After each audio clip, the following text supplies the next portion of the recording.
ada solusi ya. COVID ini belum ada solusi yang permanen nih gitu ya. Maksudnya masing-masing negara tuh masih mencari formula sesuai dengan kondisi dan situasi negaranya masing-masing gitu ya. Sehingga ya kita memang harus sama-sama, harus bareng-bareng gitu ya untuk bisa keluar dari kondisi pandemi ini. Makanya pemerintah memberikan tema yang sangat bagus, yaitu bangkit ya. Bangkit, bahwa negeri kita adalah negeri yang tangguh gitu ya. Insya Allah tatkala kita bersama, tatkala kita sesuai dengan para pahlawan yang sudah mendahului kita mengajarkan bahwa kita harus berbhinneka tunggal ika bersama-sama, kemudian kita bisa mengoptimalisasikan potensi kita bersama-sama, insya Allah kita optimis bangsa kita akan bisa keluar dari krisis pandemi ini. Nah itu mungkin mudah-mudahan dengan kita berjejaring, berkomunitas gitu ya, dengan kalau kita ada di Dewan Santun Nasional, kita bisa sama-sama juga gitu ya untuk bisa memotivasi gitu kan, kemudian mengisi hari-hari kita dengan hari-hari yang santuy tapi tetap produktif ya gitu ya. Jadi tetap ada apa yang bisa kita dapatkan dari situasi yang sangat serba sulit seperti ini. Itu mudah-mudahan Dewan Santun Nasional yang sebetulnya lahirnya udah 1 tahun yang lalu, mudah-mudahan bisa bermanfaat buat kita semuanya, buat bangsa Indonesia kayak gitu ya, bisa berkontribusi yang positif lah ya kayak gitu. Jadi santri kita juga santri yang positif insya Allah kayak gitu ya.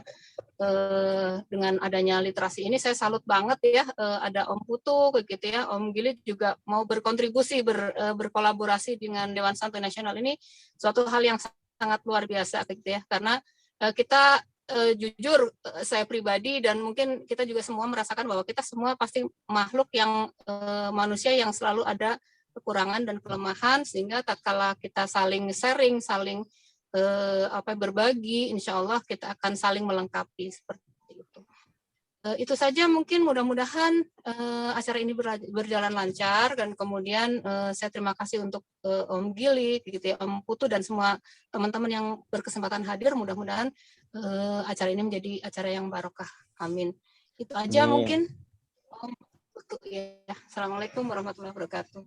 Waalaikumsalam warahmatullahi wabarakatuh. Makasih Ibu Presiden kita. Luar biasa. Ya. Selanjutnya mungkin langsung aja lah ya, kita ngobrol santai aja, karena memang namanya juga santuy ya semangat kita itu, sehingga bahkan bedah buku pun tadinya saya agak-agak ragu memilih kata bedah, itu kayaknya terlalu serius gitu. Kita ngobrol santai aja Bang Gili ya. Tapi kita menghadirkan secara serius nih pembicara kita ini, pembicara yang insya Allah, kalau dulu saya sering berinteraksi sama Bang Gili ini di Garbi ya Bang, gerakan Arab Baru. Sebentar, saya coba share screen-nya. Maaf, belum ya.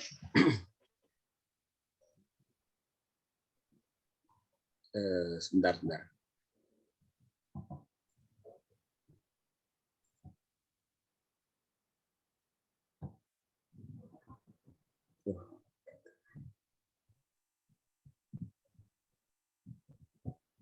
Mohon maaf, kok gangguan. Sebentar, maaf.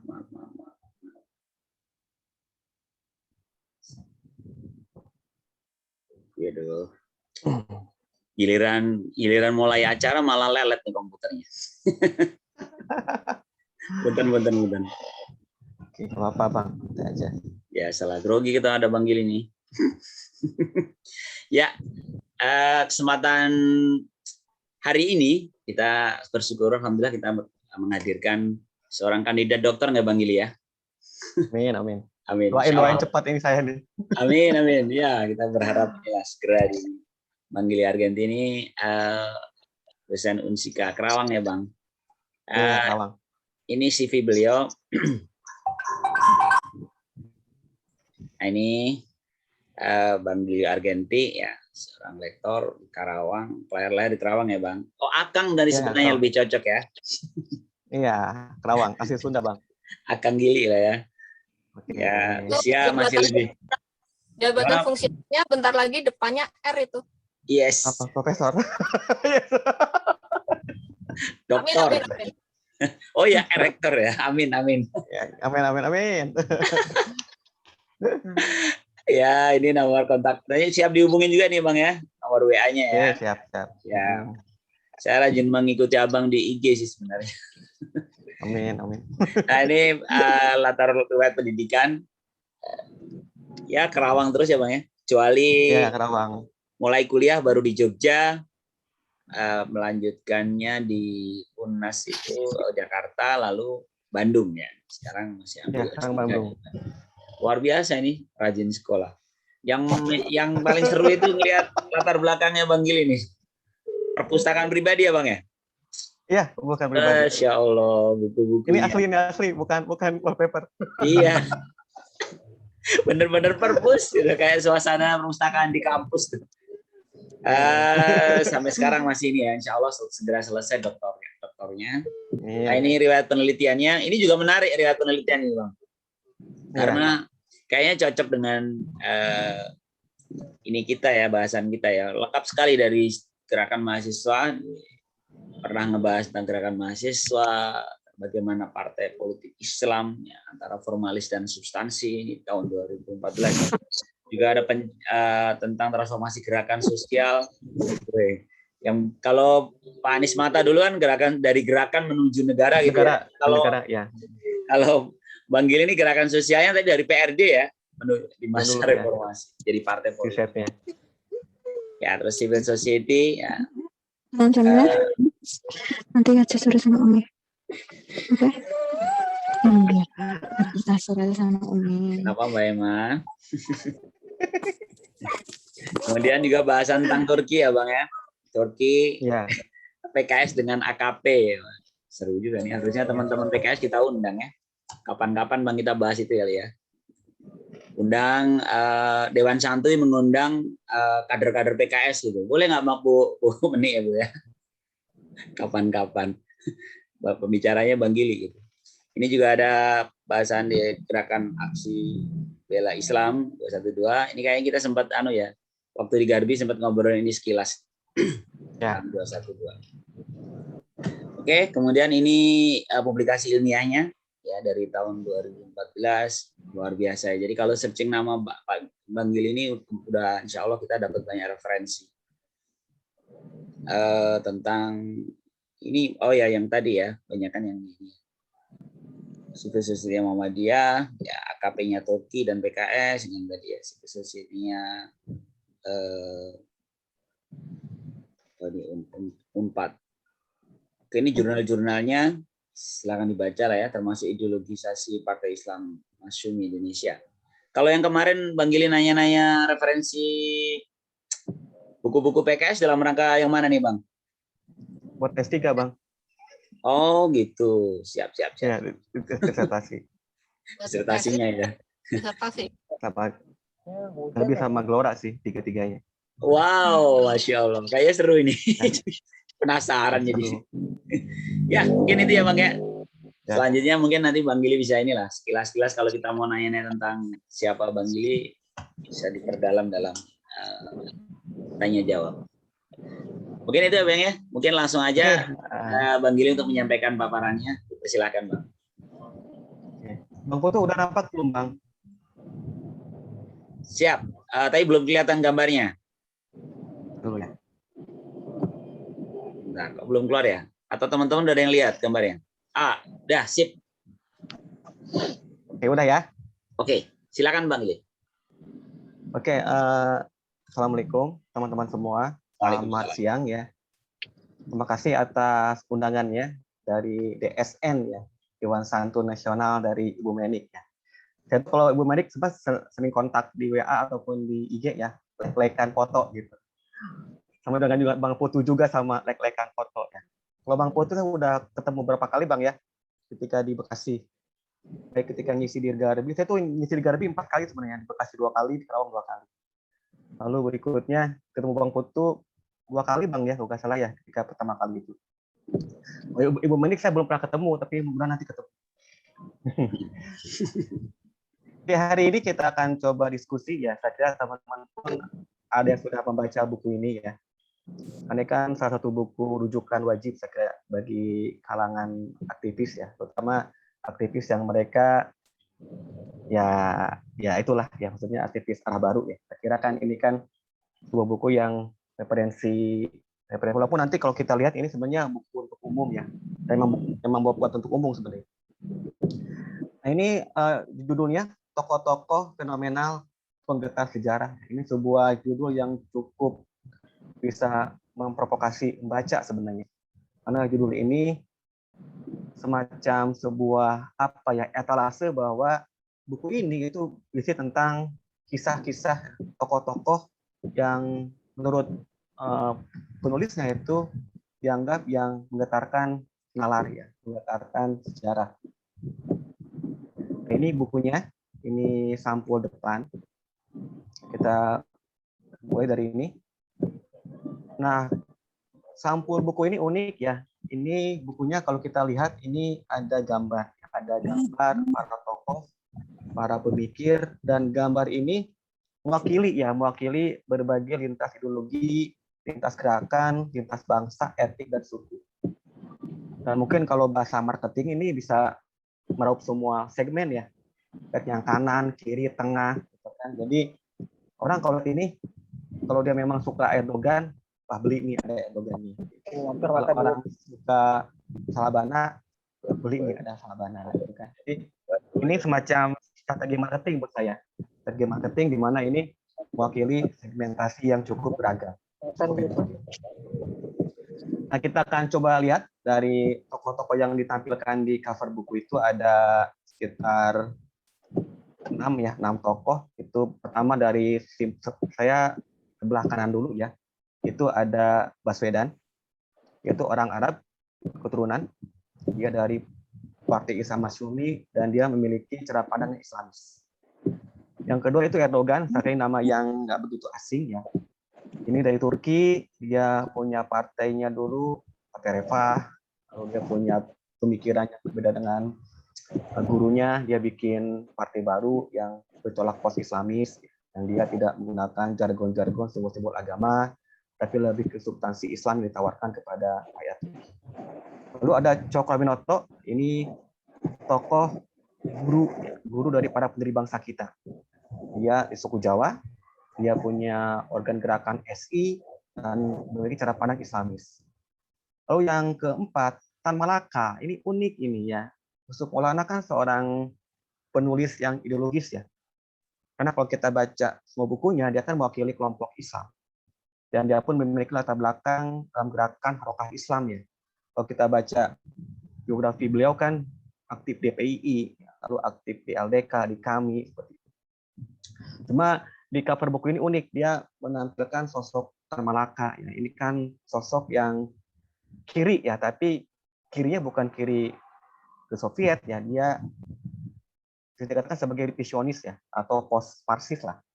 Jadi Minangkabau, dia bentuk partai Murba dan tokoh nasionalis kiri. Lalu ada Salabana, ini saya kira teman-teman sih cukup familiar dengan bukunya di Salah Pergerakan, saya udah baca juga itu. Dia dari Ikhwan Muslimin dan dia Islamis ya. Dia memiliki cara pandang yang integrasi agama ya, bahwa Islam itu sebuah ideologi holistik dan kalau kita lihat tujuan dari IM itu kan khilafah sebenarnya. Kalau kita rujuk secara komprehensif buku Salah Pergerakan itu. Lalu yang keenam itu Said Nursi ya. Ini sebenarnya nama yang saya kira belakangan baru muncul di Indonesia. Padahal ini tokoh luar biasa ya. Nah, kalau teman-teman ingin memperdalam bisa baca bukunya Kang Abik lah, itu kan bentuk novel sebenarnya kisah Said Nursi ini. Ya.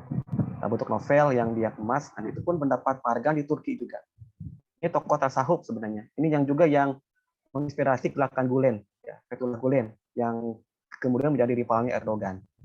Ini kalau kita flashback ke belakang, ini sebenarnya Erdogan ini sama Gulen kan dulu kan koalisi ya, bentuk partai post-Islamis. Karena Gulen itu orang yang cara pandangnya moderat.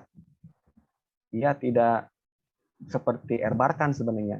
Dia cara pandangnya bahwa Islam itu sebuah ideologi, tetapi bisa bergandengan tangan dengan sekulerisme, dengan demokrasi. Ini sebenarnya mentornya Erdogan itu Erbakan, tapi yang mengajarkan taktik seperti itu ya Gulen. Cuma jalan ada konflik, sekarang kan mereka terpecah. Nah, Gulen itu termasuk orang yang sangat terinspirasi oleh Nursi, ya, Said Nursi. Nah, ini cover bukunya. Nah, di buku ini kaya dengan testimoni ya. Ini mungkin juga bukan mungkin ya, ini pengakuan dari para tokoh terhadap tulisannya Kang Yusuf Maulana. Nah, kalau kita lihat ini testimoninya cukup komprehensif ya. Ada Anies Baswedan, bahkan di cover depan bersama Anies Baswedan. Ya. Lalu ada Ardian Husseini, ya, dia tokoh ISID. Lalu ada Ustadz Salim Afilah, lalu ada Anies Mata, lalu ada Ibu Siti Resmi, ya, dosen UI, dan juga lain-lain. Jadi kalau kita baca ini, halaman depan itu penuh dengan testimoni ya, dari para tokoh nasional. Ya, ini kan pengakuan dari kualitas bukunya Yusuf Maulana. Nah, juga selain di dalam buku juga ada di cover belakang ya, itu juga berbagai testimoni dari para tokoh itu. Ini unik nih, karena di beberapa buku itu biasanya di cover belakang itu sinopsis buku biasanya. Memang ada testimoni, tapi tidak begitu banyak. Tapi ini mungkin ingin menyampaikan kepada pembaca bahwa buku ini buku yang mewakili semua kalangan, semua segmen. Ya, gak hanya satu segmen, tapi bisa dibaca semua orang. Jadi biar nampak bahwa bukan buku ini milik semua orang. Nah, ini penerbit buku ya dari Jogja, Pro You Media. Dan ini terbit tahun 2020, terbit di masa pandemi ya, di masa COVID. Halamannya ada 296. Lalu pengarangnya Kang Yusuf Maulana. Nah, jenis kertasnya itu kertas koran ya. Jadi lebih ringan, lebih enak untuk dibawa dan gampang dilipat ya. Jadi kalau dilipat di meja gini lebih gampang.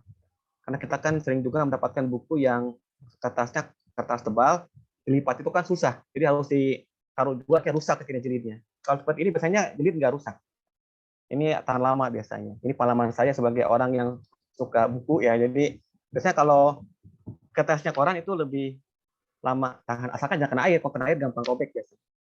Itu mungkin plus minusnya buku yang bahannya dari kertas koran ke kertas yang putih biasa. Nah, ini saya ingin menambahkan ya. Nah, ini sebenarnya saya menemukan tanda ini di salah satu penerbit ya. Ini jarang sekali ada di setiap penerbit buku, termasuk penerbit Islam. Ini tanda yang buktikan bahwa kertas yang dipakai itu kertas yang diklaim sebagai produksi dari kertas yang untuk keterlanjutan hutan ya. Dan di buku ini memang nggak ada. Di buku ini nggak ada. Cuma saya ingin menambahkan bahwa tanda ini ya, tanda FIFCC ini ada di beberapa penerbit Indonesia. Satu yang saya temukan di penerbitnya Majin Kiri ya. Itu penerbit kiri tapi ternyata mereka paham tentang lingkungan. Saya juga kagum sebenarnya. Nah, tanda ini tidak ada di penerbit lain, termasuk di beberapa penerbit besar. Bahkan di penerbit Islam pun tidak ada. Ini semacam sertifikat internasional bahwa buku itu diproduksi dari bahan kertas yang menjamin kelangsungan hutan.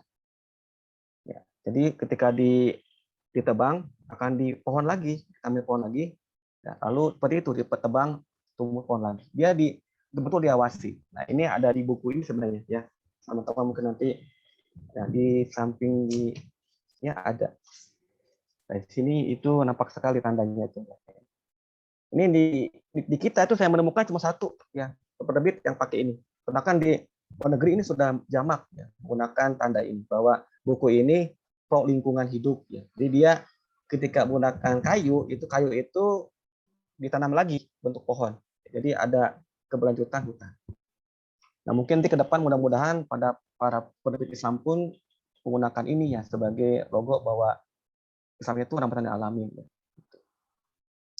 Lalu kita langsung ke substansi ya. Ini adalah apa namanya ini Mak, sinopsis buku ya. Nah, buku ini memang kalau dilihat dari cover judul sudah nampak. Ini buku yang mengisahkan tentang kisah-kisah para tokoh ya, yang diharapkan oleh penulisnya itu akan mendatangkan hikmah dan hidayah bagi pembacanya. Ya, hikmah itu saya kira teman-teman tahu itu kebijaksanaan, manfaat dan pengetahuan, dan hidayah ya. Artinya ketika baca buku itu orang itu akan terbuka hatinya. Ya. Akan lapang dadanya menerima kebenaran. Ini visi sang penulis ketika menulis buku ini, saya kira. Nah, keunikan yang lain, buku ini memang menjelaskan tentang narasi tokoh-tokoh. Cuma di buku ini kita akan menemukan satu yang beda ya. Jadi Kang Yusuf ini dia menampilkan tokoh protagonis juga tokoh antagonis. Ya. Tokoh yang dianggap ya membawa kebaikan, juga tokoh yang selama ini kita kenal sebagai terpetik itu jahat terhadap peradaban. Jadi Kang Yusuf ini unik ya. Tokoh antagonis protagonis ditampilkan supaya kita bisa mengambil ibrohnya, pelajaran dari kisah hidup mereka. Karena dari orang yang jahat pun kita bisa belajar, ya, minimal nggak lagi mengulangi apa yang dia lakukan kan. Nah itu yang coba ditampilkan dalam buku ini.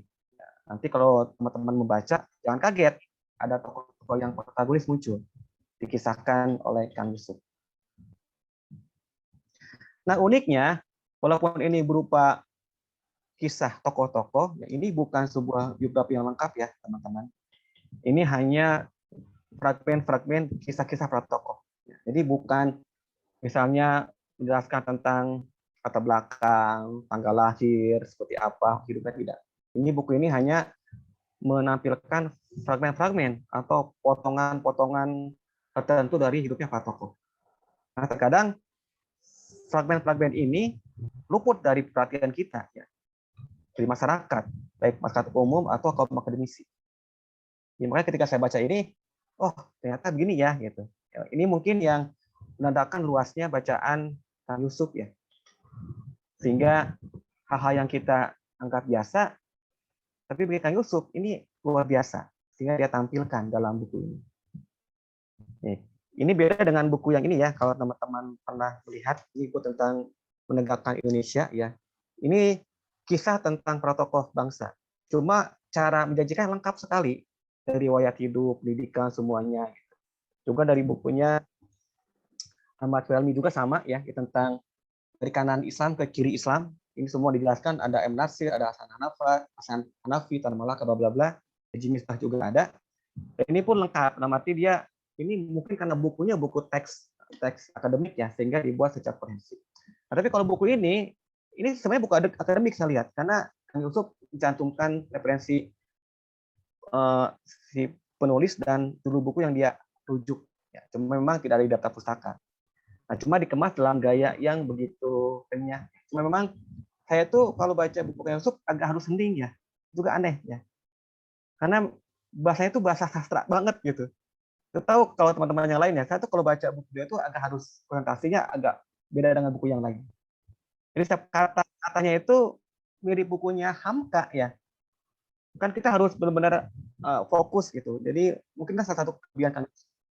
Jadi kita dipaksa untuk fokus, konsentrasi membaca teks-teks yang dia tulis. Ini yang saya jarang temukan dari buku yang lain. Tapi buku-buku terjemahan yang memang harus fokus juga. Kang Yusuf itu memang dia mengemas gaya tulisannya seperti itu. Ya. Ini kalau saya, itu teman-teman kalau ini bisa subjektif. Kita juga lihat sinopsis yang kedua. Nah, kita langsung ke isi. Ini dalam buku ini saya tertarik untuk mengklasifikasi ya. Pertama kita akan berada dulu dalam sisi politik. Nah, kalau bilang politik kayaknya teman-teman SN senang. Nah, dalam buku Kang Yusuf itu beliau membedah para sahabat Nabi dengan rujukan sumber yang lengkap saya kira. Ada yang ambil dari ilmuwan India, ilmuwan Timur Tengah yang lain, sehingga ini komprehensif. Nah, di sini dijelaskan tentang Muawiyah dan Amru bin Al-As. Ini dua tokoh ini bagi kelompok Islam tertentu kan dianggap orang ambisius dalam meraih jabatan politik. Tapi oleh Kang Yusuf diingatkan bahwa kita harus memiliki perspektif yang wasatiyah, pertengahan ketika melihat praksis para sahabat. Kita harus menggunakan berbagai sisi. Ya, dua tokoh ini memang digambarkan dalam beberapa buku, terutama Kang Syiah ya, kalau sering membaca buku-buku Syiah, ini pun sempat diulas oleh Ali Saryati ya. Jadi dua tokoh ini kan dianggap orang yang sangat ambisi dalam jabatan. Tetapi katakan Yusuf, kita melihatnya dalam segi yang lain. Bahwa orang yang ambisi dalam politik itu tidak jelek, tidak negatif. Apalagi dia punya misi untuk melakukan perbaikan, perubahan lewat politik. Kok sih orang yang sering melihat bahwa ketika ada politisi bilang kami ini partai buat bla bla, ya berpuas. Apapun partainya itu buat berpuas. Karena kalau kita merujuk kembali kepada rujukan partai politik itu apa? Itu kan sebuah lembaga, sebuah institusi dibentuk oleh kelompok orang yang memiliki cara pandang yang sama. Waktu disuruh itu, pas waktu dibentuk disuruh untuk itu. berebut dan mempertahankan kekuasaan. Dia marah.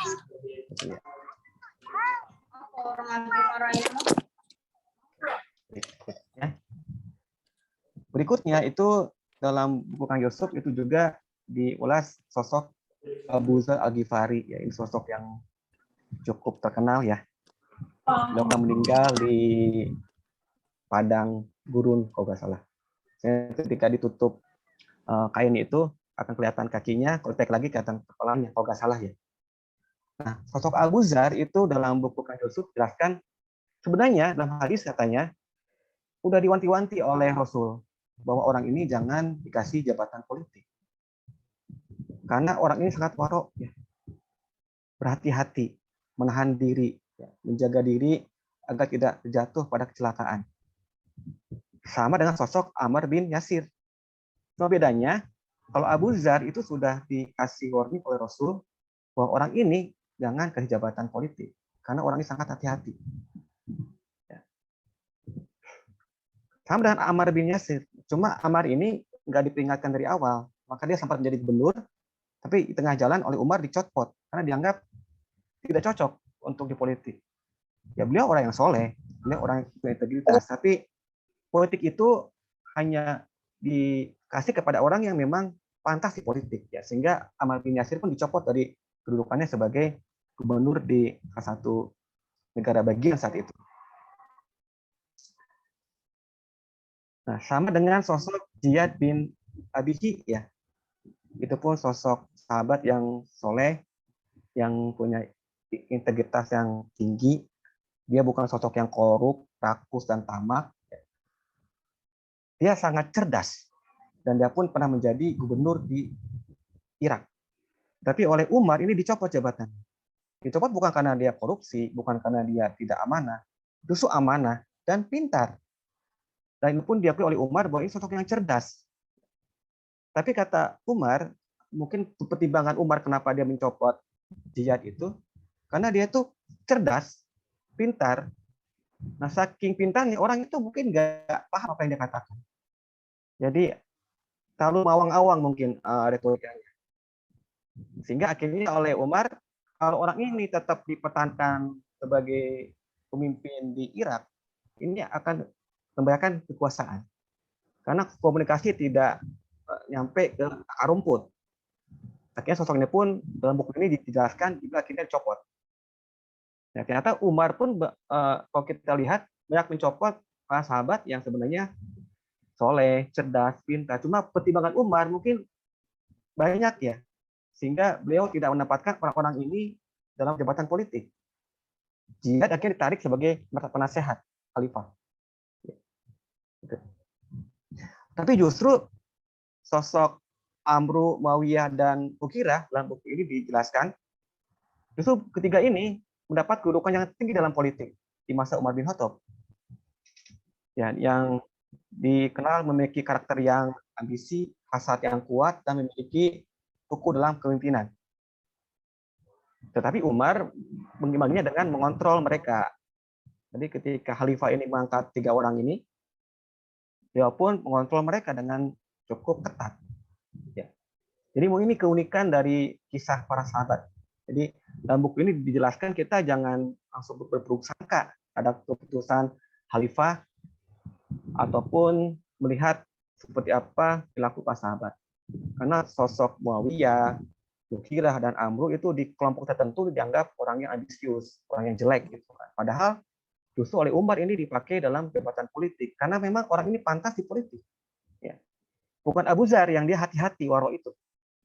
Karena kalau ditempatkan mungkin ini justru membahayakan kedudukan politik di sebuah provinsi kekhalifahan saat itu. Ya, karena ini pun sudah menjadi amat rasul bahwa orang ini jangan menjadi politik. Nah, ini yang bisa kita tangkap dari kisah sebagian sahabat dalam buku ini seperti itu. Ya, jadi Kang Yusuf ini memberikan perspektif yang luas ya terkait kisah para sahabat itu. Ternyata para sahabat pun memiliki apa yang namanya kapasitas berbeda-beda, sehingga khalifah saat itu harus cocok dalam menempatkan si A, si B, si C di posisi yang mana. Orang yang memang punya kemauan yang kuat dalam memimpin ya harus menjadi pemimpin politik di sebuah provinsi. Itu para kisah-kisahnya bisa teman-teman perdalam lagi. Saya mau ambil kisah yang kedua. Ini menarik juga bagi saya. Ini dalam buku Kang Yusuf, ini ditulis Servetus ya. Ini seorang intelektual sebenarnya. Intelektual yang hidup ketika masa abad pertengahan. Ya, cuma dia mengalami kematian dini karena dia bikin buku itu disangka membahayakan lembaga keagamaan. Sehingga dia dibakar bersama bukunya di tiang panca. Yang uniknya, yang membakar, melarang, lalu menghancurkan buku itu adalah kelompok-kelompok yang terdidik. Kelompok-kelompok yang kelas menengah. Yang mungkin karena buku itu dianggap bisa membahayakan kepentingannya atau kedudukannya. Sehingga Servetus ini dibakar sama bukunya, nah dianggap membahayakan institusi keagamaan saat itu di abad pertengahan di Eropa. Nah, mereka yang melakukan penghancuran, pelarangan, pembakaran buku dan si penulisnya itu adalah kelompok ya yang kata buku ini mereka yang tidak mentolerir adanya kritik kepada lembaga institusi keagamaan saat itu. Sangat mudah sekali memvonis orang itu kafir, bid'ah, keluar dari agama sehingga divonis dan dihukum mati. Dan kisah membakar buku itu sebenarnya ada buku yang cukup menarik ya, bisa teman-teman nanti dalam juga.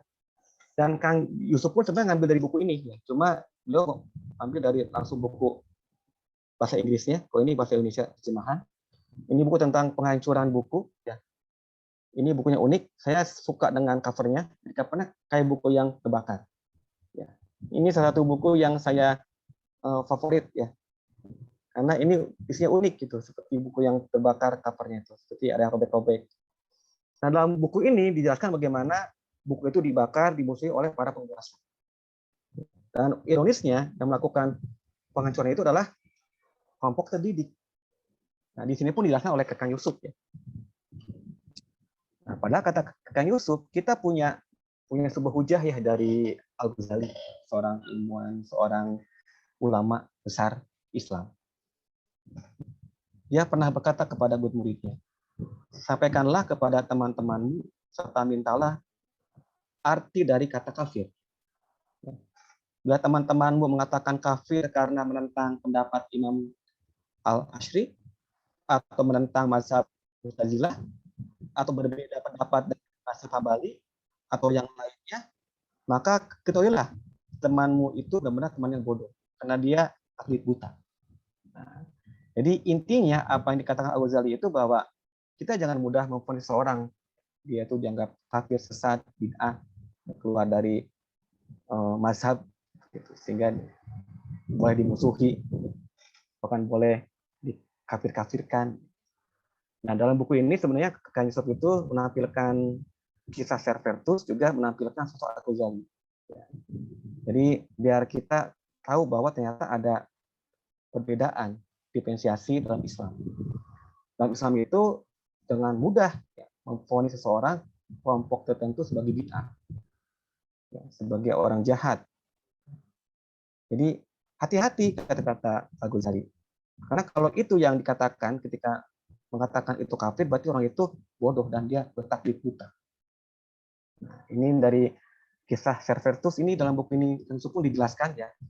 Itu sangat menarik dan maka saya ambil ini sebagai sebuah contoh yang persis.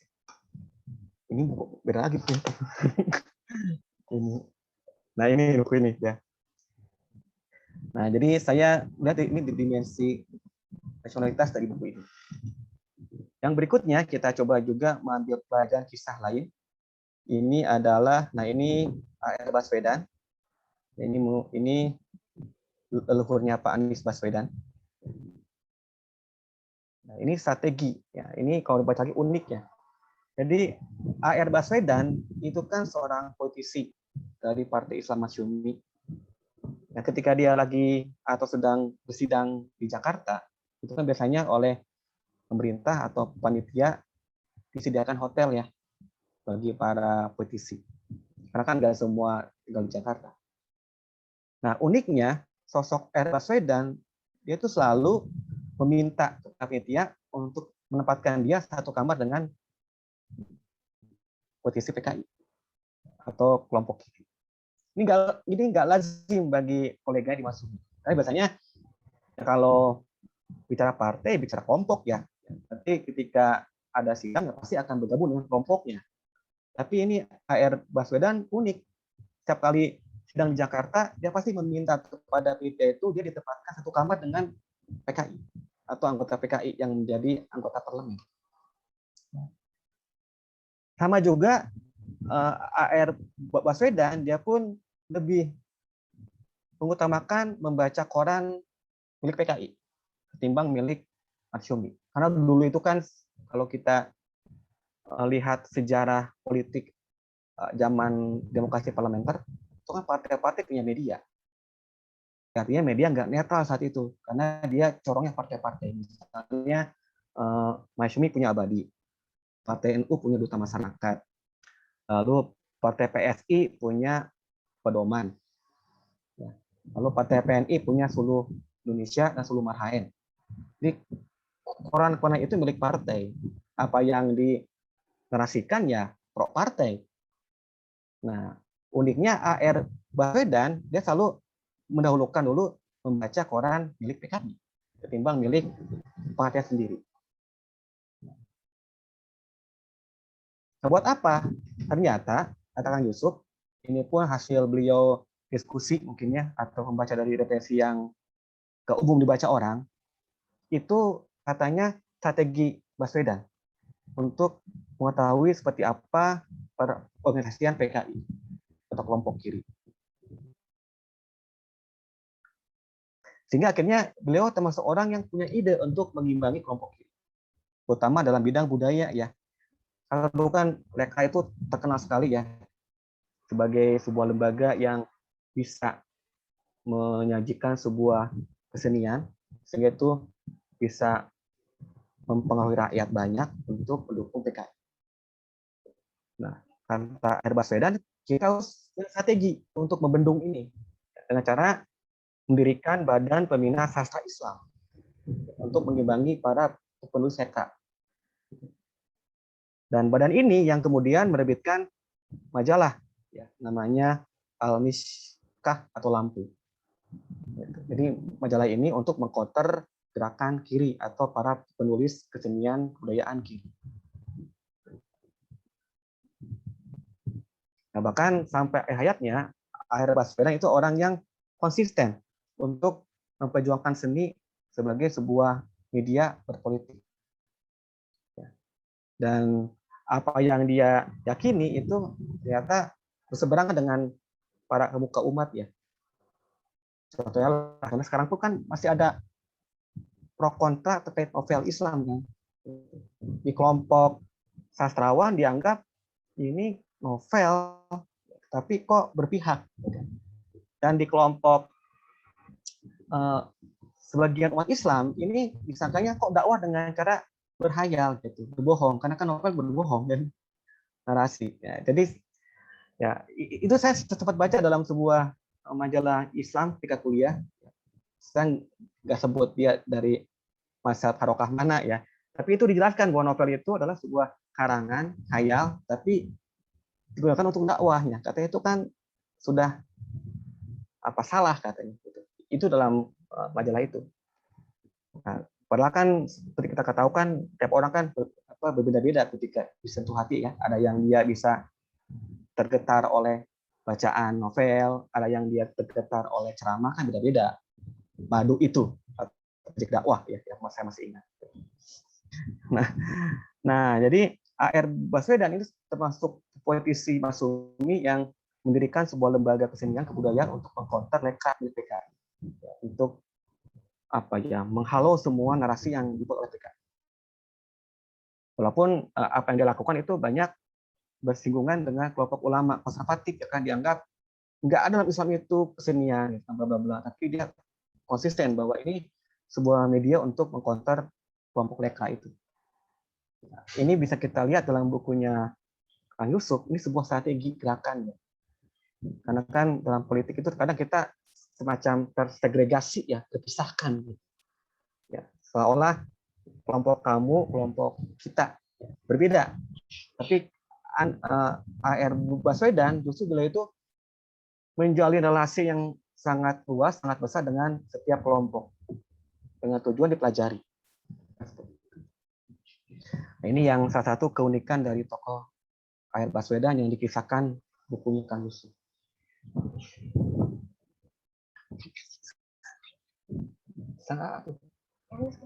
Ya. Anak saya yang bungsu. Nah, yang berikutnya ini Lafran Fane. Ini pun dikisahkan oleh Kang Yusuf. Sebenarnya dalam buku ini pun beliau juga mengisahkan MII ya, dan juga ada Menteri NU yang dia menolak membubarkan HMI. Ya, karena kan kita tahu bahwa ketika demokrasi terpimpin kan NU dengan Soekarno kan satu koalisi. Tapi ketika Soekarno menginginkan HMI dibubarkan, Menteri Agama dari NU menolak. Nah, ini bukti bahwa NU masuk ke politik itu sebagai strategi untuk menjaga umat di dalam pemerintahan. Ya, bukan karena pragmatisme saja bagi saya. Nah, kita kembali ke tokoh Lafran Fane, ini pendiri HMI. Nah, dalam buku Kang Yusuf ini dijelaskan bagaimana kita bisa belajar kejujuran dari beliau ya. Lafran Fane itu tokoh pendiri HMI yang konsisten dalam garis perjuangan umat. Beliau itu lebih memilih tetap jadi dosen ketimbang dia menjadi menteri atau pejabat yang lain. Memang dia sempat 1 kali menjadi anggota Dewan Pertimbangan Agung, tidak lama. Dia kembali sebagai dosen di salah satu kampus di Yogyakarta. Ya, saking dia menjaga kejujuran, dia itu melarang anaknya dapat beasiswa, baik dari instansi negara atau swasta. Bahkan sampai dia meninggal, dia itu nggak punya rumah. Dia punya rumah dinas. Dan ketika anak didiknya di HMI, juniornya ingin memberikan rumah dan mobil, beliau menolak. Ini salah satu mungkin yang bisa kita pelajari dari seorang Lafran Fane, yang konsisten dengan garis perjuangan, konsisten dengan kejujuran, yang hidup sederhana. Padahal dia HMI. HMI kan sebuah ormawa Islam yang terbesar saat ini ya, sampai saat ini saya kira. Alumninya ribuan dalam berbagai profesi. Karena kan HMI kan dia bebaskan alumni untuk berkarir di mana saja. Yang mau aktif di manapun boleh, nggak harus aktif di partai ini. Tapi di semua lini dia disebar, diaspora. Tapi ketika bicara HMI, semua loyal. Saya HMI, saya alumni HMI. Itu HMI seperti itu. Jadi tidak menyeting itu untuk satu kelompok tertentu, tapi dibiarkan berdiaspora. Nah, yang terakhir ini bisa kita belajar dari sosok yang disampaikan ini sosok ulama yang ada di Indonesia ya. Padahal beliau memang asli Bogor sebenarnya. Itu adalah Syekh Muhammad Naqib Al-Atas ya. Teman-teman yang sering membaca buku-buku Insid ya, atau teman-teman yang memang ingin mengcounter liberal dengan cara yang ilmiah ya lewat para ilmuwan insight ini sebenarnya. Nah ternyata Syekh Muhammad Naqib Atas ini unik ya. Dia tuh punya kakek, seorang ulama yang cukup terkenal di Bogor, Abdullah bin Husain Alatas. Nah, sang kakek ini pernah ngomong ke anaknya, Ali namanya, bahwa kamu nanti gak akan menjadi ulama besar. Yang akan menjadi ulama itulah cucu saya, anak kamu, Ali. Ternyata apa yang dikatakan oleh Abdullah bin Husain ini menjadi kenyataan. Jadi Ali itu nggak menjadi ulama yang besar, tapi dia oleh Abdullah bin Husain Alatas itu dia punya mungkin punya semacam penerawangan mungkin ya bahwa anaknya ini nggak jadi ulama, tapi dia bisa melahirkan ulama lewat tangan dia, lewat pendidikan yang dia lakukan. Nah, sosok Ali itu secara kapasitas ya sebenarnya punya potensi menjadi ulama besar. Cuma mungkin kapasitas Ali oleh Abdullah bin Husain ini dia tuh cocoknya dia membina, mengkader calon ulama besar, yaitu anaknya, kedua anaknya ini. Ternyata kayak benar, yang kedua anaknya ini atau cucu dari Abdullah bin Husain itu menjadi ulama besar, jadi guru besar kan. Ini kan menjadi rujukannya kelompok Institut Indonesia biasanya, yang alumni Istak Malaysia biasanya rujuk bukunya Syekh Muhammad Naqib Alatas. Karena kalau teman-teman baca, ini anti liberal, tapi dia caranya ilmiah gitu. Kalau pernah membaca karya tulis para ilmuwan Istak, itu kita akan berbeda jika liberal. Enggak emosional, ya, tapi dengan cara ilmiah akademis. Sehingga kita dibongkar dengan cara keilmuan. Itu salah satu yang saya suka. Saya pun sering membaca ini ya, untuk sebagai mengontrol saya untuk nggak terlalu liberal juga sebenarnya. Seperti itu. Lalu berikutnya, nah kemudian ternyata sosok Muhammad Naqib Alatas yang dikisahkan oleh bukunya Kang Yusuf. Nah, saya pun baru tahu dari bukunya Kang Yusuf. Karena mungkin beliau kan dekat dengan kelompok Insit ya. Bahkan salah satu tokohnya itu mempercayakan bukunya S3-nya kepada Kang Yusuf untuk diedit tuh salah. Itu membuat iri semua ilmuwan Islam Indonesia katanya. Ya itu bisa Anda baca di kata pengantar. Nah, ternyata sosok Syekh Muhammad Naqib Alatas itu sejak kecil remaja dia banyak membaca buku dari buku paman-pamannya, bukan buku dari orang tuanya.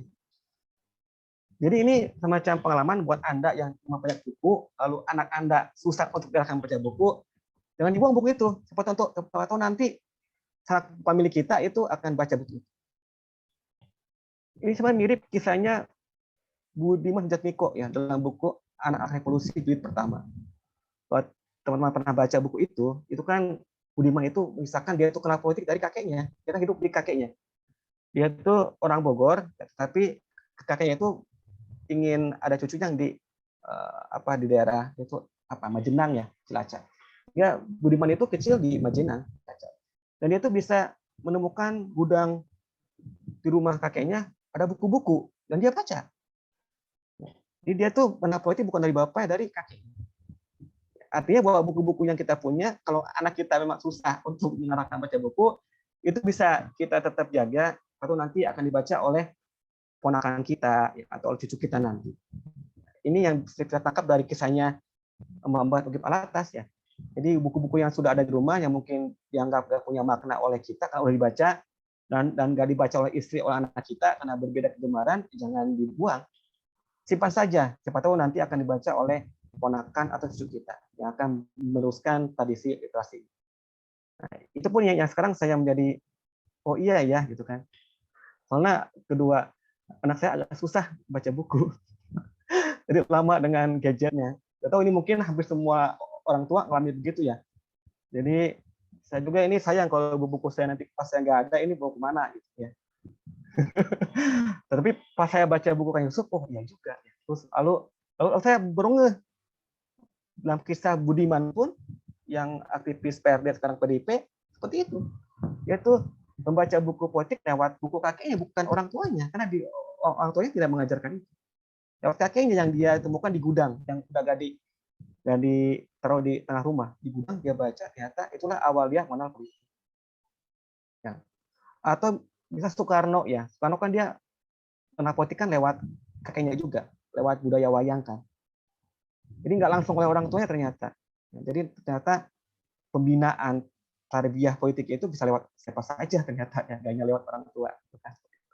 Itu yang saya tangkap dari bukunya Kang Yusuf. Nah sebenarnya banyak kisah yang lain ya, cuma kan kalau semua diceritakan kan nggak bikin orang untuk akhirnya baca buku ini gitu kan.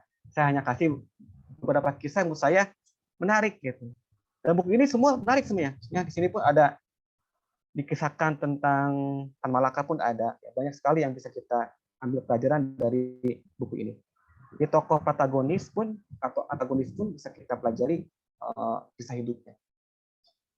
Nah, masukan saya buat buku ini sebenarnya ini bukan kritikan ya, karena saya lihat ini sudah baik ya, karena saya pun belum pernah bikin buku. Jadi masa saya mengkritik orang yang udah bikin buku ya, karena itu kayaknya nggak itu juga yang elok juga. Kalau Bang Putu kan boleh lah ya mengkritik buku, kan sudah bikin buku 2 tentang puisi. Kalau saya baru nulis di jurnal saja Bang. Nah ini mungkin masukan saya buat buku ke depan kalau dicetak ulang ya. Nah, ini sangat mengganggu sebenarnya ketika saya selesai membaca kisah para sultan dari sultan perempuan Aceh ya. Nah di buku ini sebenarnya cuma ada 3 tokoh perempuan dikisahkan, yaitu Sarinah, Ani Nurdin, ini ibunya Rami Rahim ya, istrinya Umar Hatta. Nah unik di buku ini dikatakan bahwa sebenarnya Ani Nurdin ini dulu pernah dijodohkan dengan Hatta, tapi Hatta menolak ya, karena Hatta punya sebuah janji bahwa dia gak akan menikah kalau sebelum kita merdeka. Akhirnya Ani Nurdin nikah dengan yang lain, lalu punya anaknya Rahim ini akhirnya dilamar oleh Hatta oleh Soekarno untuk menjadi istrinya Hatta. Jadi akhirnya jadi istri Hatta ini unik itu. Jadi ibunya dulu ditolak oleh Hatta, tapi kemudian Hatta nikah sama anaknya. Gitu. Dalam buku ini cuma 3 ya, Kang Yusuf menceritakan sosok perempuan. Sarinah itu pembantu rumah tangganya orang tua Soekarno. Ya. Nah Soekarno katanya banyak diasuh oleh siapa Sarinah. Nah sekarang ada bangunannya untuk mengingat itu sebuah pusat perbelanjaan, sekarang lagi di rehab kalau salah ya. Cuma ada 3 ya, saya sangat menyayangkan ya kenapa ada 3 sosok perempuan yang diceritakan buku ini. Padahal sosok perempuan Islam itu banyak sekali punya peran kiprah dalam wilayah publik. Misalnya dalam Sirah Nabawiyah kita sering mendengar lah banyak perempuan yang aktif dalam dakwah, Khadijah misalnya, atau dalam kisah para sahabat juga. Bahkan dalam sejarah kita itu dalam kerajaan Islam Aceh itu pernah ada 5 sultan perempuan kan, sultanah perempuan. Saya tuh baru baca itu ketika baca bukunya Helat Fitra Rosa. Dia pernah bikin sebuah esai tentang itu. Lalu pun pernah dikupas oleh bukunya Tiar Anwar Bahtiar, ya, Doktor sejarah UI dan dia aktivis Dewan Dakwah Indonesia. Dan juga kemarin saya baca bukunya Tempo tentang Wali Nusantara, di mana seorang wali di Aceh, Syakwala, itu dia mengabdikan diri sebagai ahli hukum di Sultan Aceh yang perempuan selama 4 periode, perempuan semua dia yang mendampingi. Nah itu sebenarnya bisa kita ambil juga sisi ketokohan dari perempuan dalam ranah publik ya, entah itu perempuan dalam garis ideologi apapun atau Islam sebenarnya ada. Cuma sini sayangnya tidak dijelaskan ya. Mungkin ini salah satu ya masukan ya, nanti mungkin kalau cetak ulang ini harus dimasukkan tuh tokoh-tokoh perempuan Islam yang bisa kita ambil pelajarannya, ibrohnya. Ya. Dan terakhir, nah sumber referensinya nggak ada dalam buku ini ya. Maksudnya mungkin kalau kosakan biasa bikin jurnal ya, jadi harus ada pustaka referensi rujukan. Cuma sini pun sudah ada ya, misalnya Kang Yusuf itu suka mengutip dari buku ini, judulnya ini. Ya. Cuma kan kita kan kalau ada daftar pustaka lebih enak untuk mencari kira-kira buku ini ada nggak nih di perpustakaan atau di toko online kan. Di sini yang mungkin ya belum ditampilkan dalam edisi pertama. Nah mudah-mudahan di edisi kedua itu ada ya data pustaka dan ada tokoh perempuan Islam masuk dalam buku ini. Yang kita bisa mengambil saripati hikmah di dalamnya. Yang di sini memang cuma 3 ya, dan ini pun sebenarnya mewakili kelompok nasionalis sebenarnya. Kelompok Islamnya tidak ada. Belakang banyak sekali. Mbak Cut Nyadin ya. di Aceh itu kan, itu hebatnya Aceh, pernah punya sultan perempuan, dan ketika perang dipimpin oleh perempuan, Cina mereka agak keberatan. Gitu. Ternyata mereka menerima. Artinya bahwa moderasi mereka untuk menerima pemimpin perempuan sudah terbentuk lama ya di Aceh itu. Oke, itu aja dari saya yang kita nanti bisa diskusi. Saya kira teman-teman sudah pernah membaca buku ini, nanti bisa kita saling berbagi informasi terkait isi dari bukunya Kang Yusuf Maulana ini. Oke, saya kembalikan kepada Pak Putu ya, untuk dan tempatnya. Terima kasih Bang Gili, luar biasa. Saya termasuk banyak sekali tercerahkan ya, karena memang cara membaca buku ini memang bukan hal yang mudah ya, karena kan dia serpihan-serpihan kisah gitu ya. Tapi dengan mengkelompok-kelompokkan seperti yang Bang Gili sampaikan tadi, lumayan, kita jadi lebih tahu petanya gitu ya. Saya tadi sempat mau nanyakan, ada beberapa penggalan 1, 2, dan 3, tapi ternyata kok saya nggak ketemu benang merahnya gitu, jadi kadang masih. Sebelum tanya jawab, ini kok sepertinya ada Bang Yusuf Maulana hadir ya? Betul nggak sih? Ada, ya ada. Betul, Bu, bener ya? Oh, ada. Aduh. Nggak apa-apa, Pak. Pak Yusuf, aku manggilnya Kang Yusuf apa ya? Kalau Mas Yusuf. Kang Yusuf. Belum ini ya? Cek atau sengaja memantau saja mungkin. Mas Yusuf Maulana. Oh, diwakili asisten. Siap. Luar biasa. Jadi tersipu-sipu ini. Kang Yusuf. Agak enak ini. Itu show kita itu maksudnya. Iya. Baca dari buku-buku beliau. Masih banyak bukunya ya, menarik-menarik. Ya, Oke, mungkin tanya jawab ya, Bang. Silakan kepada teman-teman yang ingin bertanya, di monggo.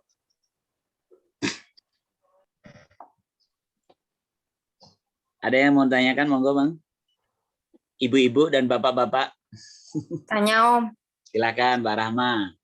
Ya, terima kasih. Assalamualaikum warahmatullahi wabarakatuh. Waalaikumsalam. Saya jujur aja deh, saya belum baca bukunya, benar asli. Jadi jadi malu. Tapi nggak apa-apa ya, saya tanya satu hal, karena buku ini kan lahirnya di masa pandemi dan kita tahu kalau kita semua lagi krisis begitu, dan kayaknya butuh figur leader, pemimpin yang dia bisa membawa kita itu ke luar krisis begitu. Kira-kira dari buku yang ditulis oleh Ustadz Yusuf Maulana yang tentang tokoh-tokoh yang menggetar nalar seperti ini, adakah benang merah yang bisa kita ambil tentang profil pemimpin atau mungkin langkah-langkah yang diambil oleh seorang pemimpin dari sekian tokoh yang sudah ditulis mulai dari spektrum kiri sampai spektrum kanan tentang cara kita keluar dari krisis begitu, entah dia bertahan atau kita mau ofensif, agresif atau apapun, sehingga sebagai pembaca kita sepertinya nanti akan dapat semacam ini keyakinan bahwa sesungguhnya kita bisa keluar kok dari kondisi seperti ini. Gitu aja Bang, terima kasih. Assalamualaikum warahmatullahi wabarakatuh. Waalaikumsalam warahmatullahi wabarakatuh, Mbak Rahma. Terima kasih, Mbak Rahma. Wah, bagaimana keluar dari krisis? Kayaknya langsung jawab aja, Bang Gili ya, daripada kita kumpulkan nanti malah jadi. Monggo Bang Gili, ada yang jawabannya? Ini tuh harusnya yang jawab tuh Kang Yusuf langsung ya, karena beliau yang nulisnya. Apa? Karena kalau saya baca ini memang ketika saya tuh akhirnya baca 2 kali Bang. Sebenarnya ketika udah beli saya baca 70% lah, karena kan banyak buku lah yang harus dibaca gitu. Ketika ditawari untuk membedah, saya kira menuntaskan itu. Ya. Jadi kayak 100% dibaca utuh. Gitu. Jadi makasih buat teman-teman santuy, akhirnya saya menamatkan bukunya gitu. Jadi memang kalau saya lihat ya dari berbagai figur tokoh yang disajikan, itu sebenarnya kan kita harus melihat secara kontekstual ya. Karena kan namanya pemikir, namanya praksis seseorang kan lahir dari ruang yang tidak kosong ya, bukan vakum tapi ruang yang nyata. Dan buku ini memang tidak dikisahkan terkait sosok-sosok yang dia bisa menangani krisis ketika pandemi. Kalau kan dalam beberapa buku yang saya tahu itu banyak sekali kisah yang diangkat mengenai pandemi ya. Bahkan baru-baru ini itu ada sebuah penerbit kiri malah dia mencetak buku tentang era pandemi abad kolonial. Ketika zaman dulu kan sempat kita mengalami pandemi pes itu, sehingga membunuh ribuan orang di Pulau Jawa. Nah, di sana kan yang munculkan sosok dokter siapa yang Budi Utomo itu bukan salah.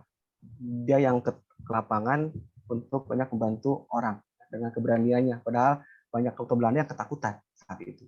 Nah, dia menampilkan sosok heroik dari dokter pribumi, ya, yaitu riset S1 yang kemudian dibukukan oleh penerbit apa ya? Penerbit Ki, salah. Penerbitnya apa? Saya lupa lagi ya. Ada, saya tuh udah baca cuma lupa apa penerbitnya. Nah, kalau untuk sosok pemimpin yang diceritakan di sini emang nggak dituliskan terkait era pandemi ya atau era krisis penyakit. Padahal memang pernah ada sebenarnya dalam kisah Islam terkait itu ya. Karena kan Rasul pun pernah menyampaikan ketika ada wabah itu harus tidak boleh keluar dari daerah itu kan. Sebenarnya itu mah di sini memang tidak ada. Nah, kalau krisis ya saya kira yang di sini ada Erdogan, saya Erdogan aja lah ya.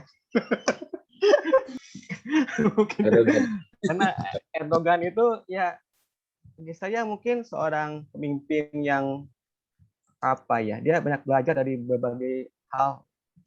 Dia memang dibesarkan dalam tradisi Islam yang kuat.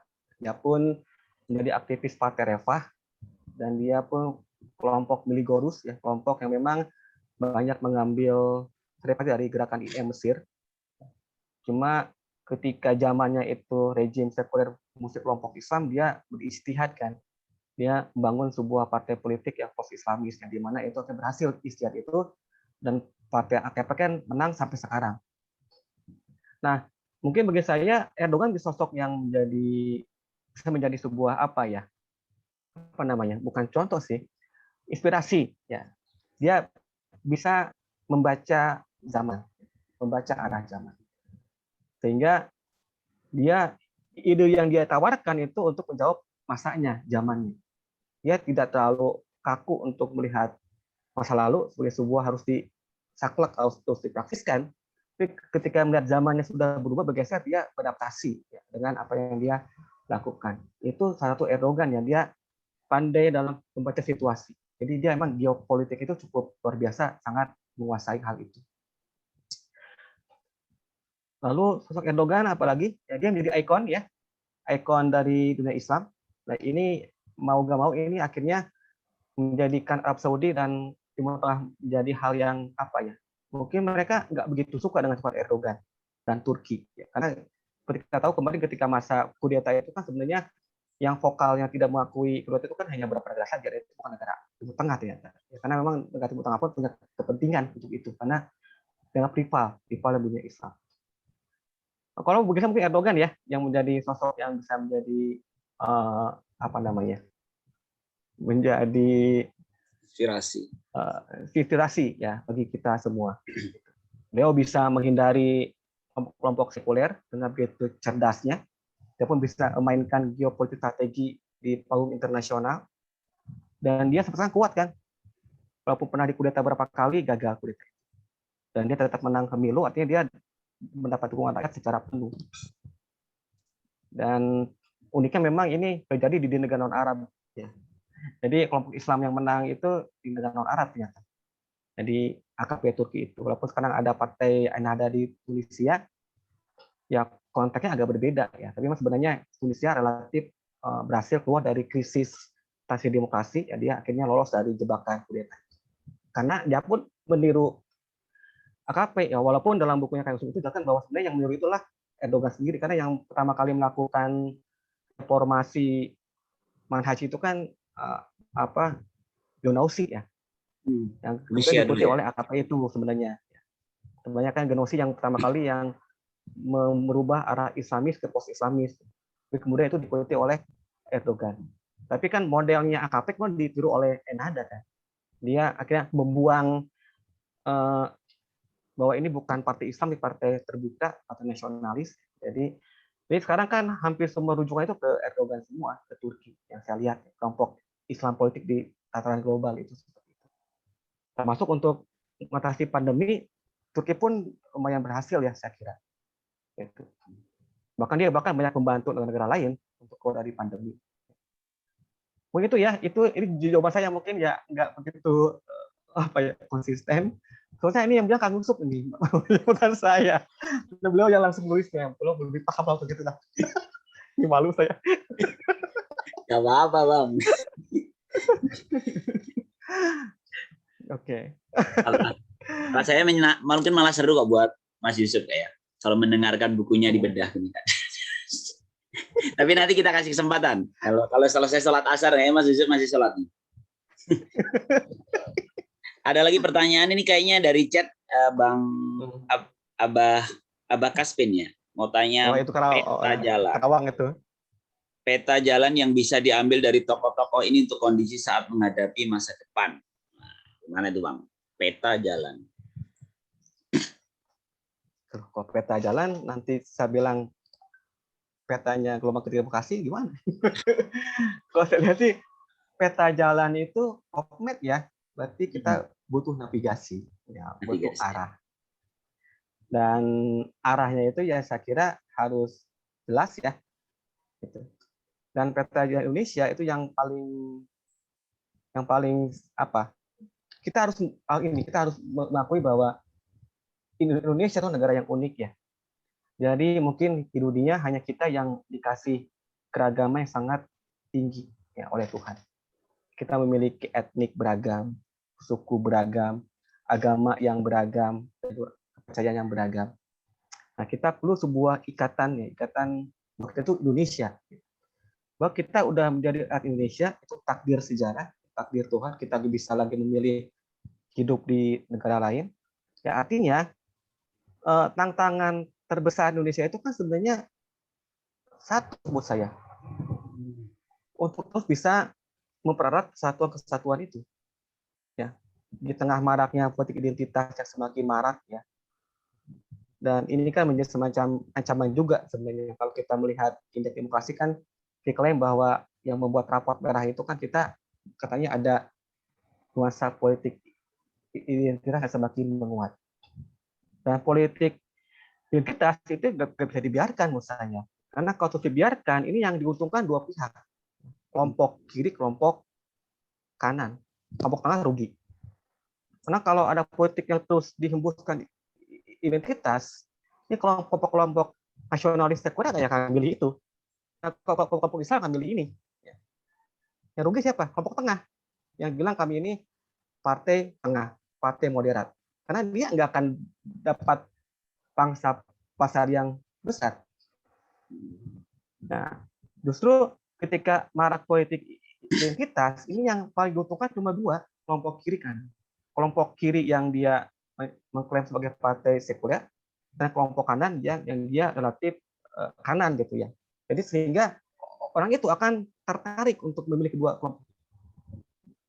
Yang rugi kelompok tengah, karena dia nggak punya jualan yang bisa disukai oleh masyarakat luas. Ya, biasanya ini harus sedikit diturunkan tensi politik identitas, karena ini pertama ini nggak baik juga bagi keragaman kita, ini akan menggerus identitas kebangsaan kita, dan ini ujung-ujungnya ini akan diuntungkan oleh dua kelompok tadi, kiri dan kanan. Karena orang akan tertarik untuk ke kiri ke kanan secara nggak langsung. Ya kelompok tengah-tengah ini yang dia akan kehilangan ceruk ya, pangsanya gitu. Nah, ini yang saya kira agak berbahaya itu untuk ke depan. Kalau memang ini terus dibimbingkan, terus dihembuskan, karena yang untung dua pihak itu. Ya. Dan tadi mungkin ya pertanyaan dari Kang Abah Kaspin, ini Ketua Garbi Karawang nggak salah ya?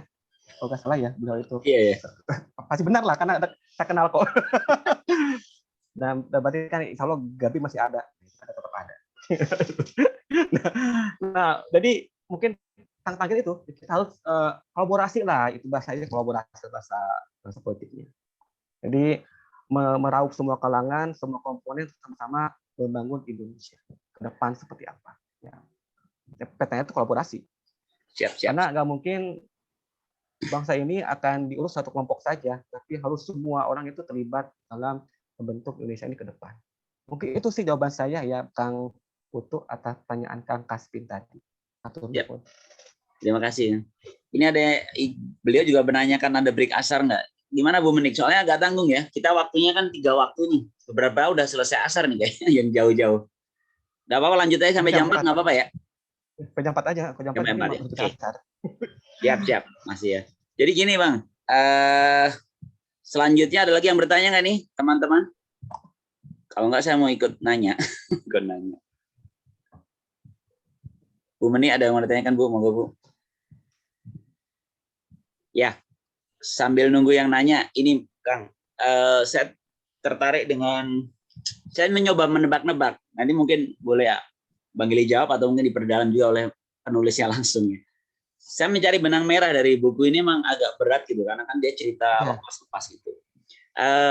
Yang menarik itu tadi dari awal kan Kang Gili juga cerita bagaimana cover ini juga untuk menarik keberagaman gitu ya, mewakili ke semua kalangan gitu.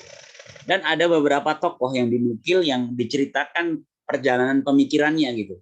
Contoh yang Gun dan Harun, Gunawan Muhammad, gurunya Harun. Iya. Itu kan diceritakan di ujungnya itu Harun juga yang selalu mengkritisi orang yang Islam itu banyakkan zikir, kurang berpikir katanya gitu ya.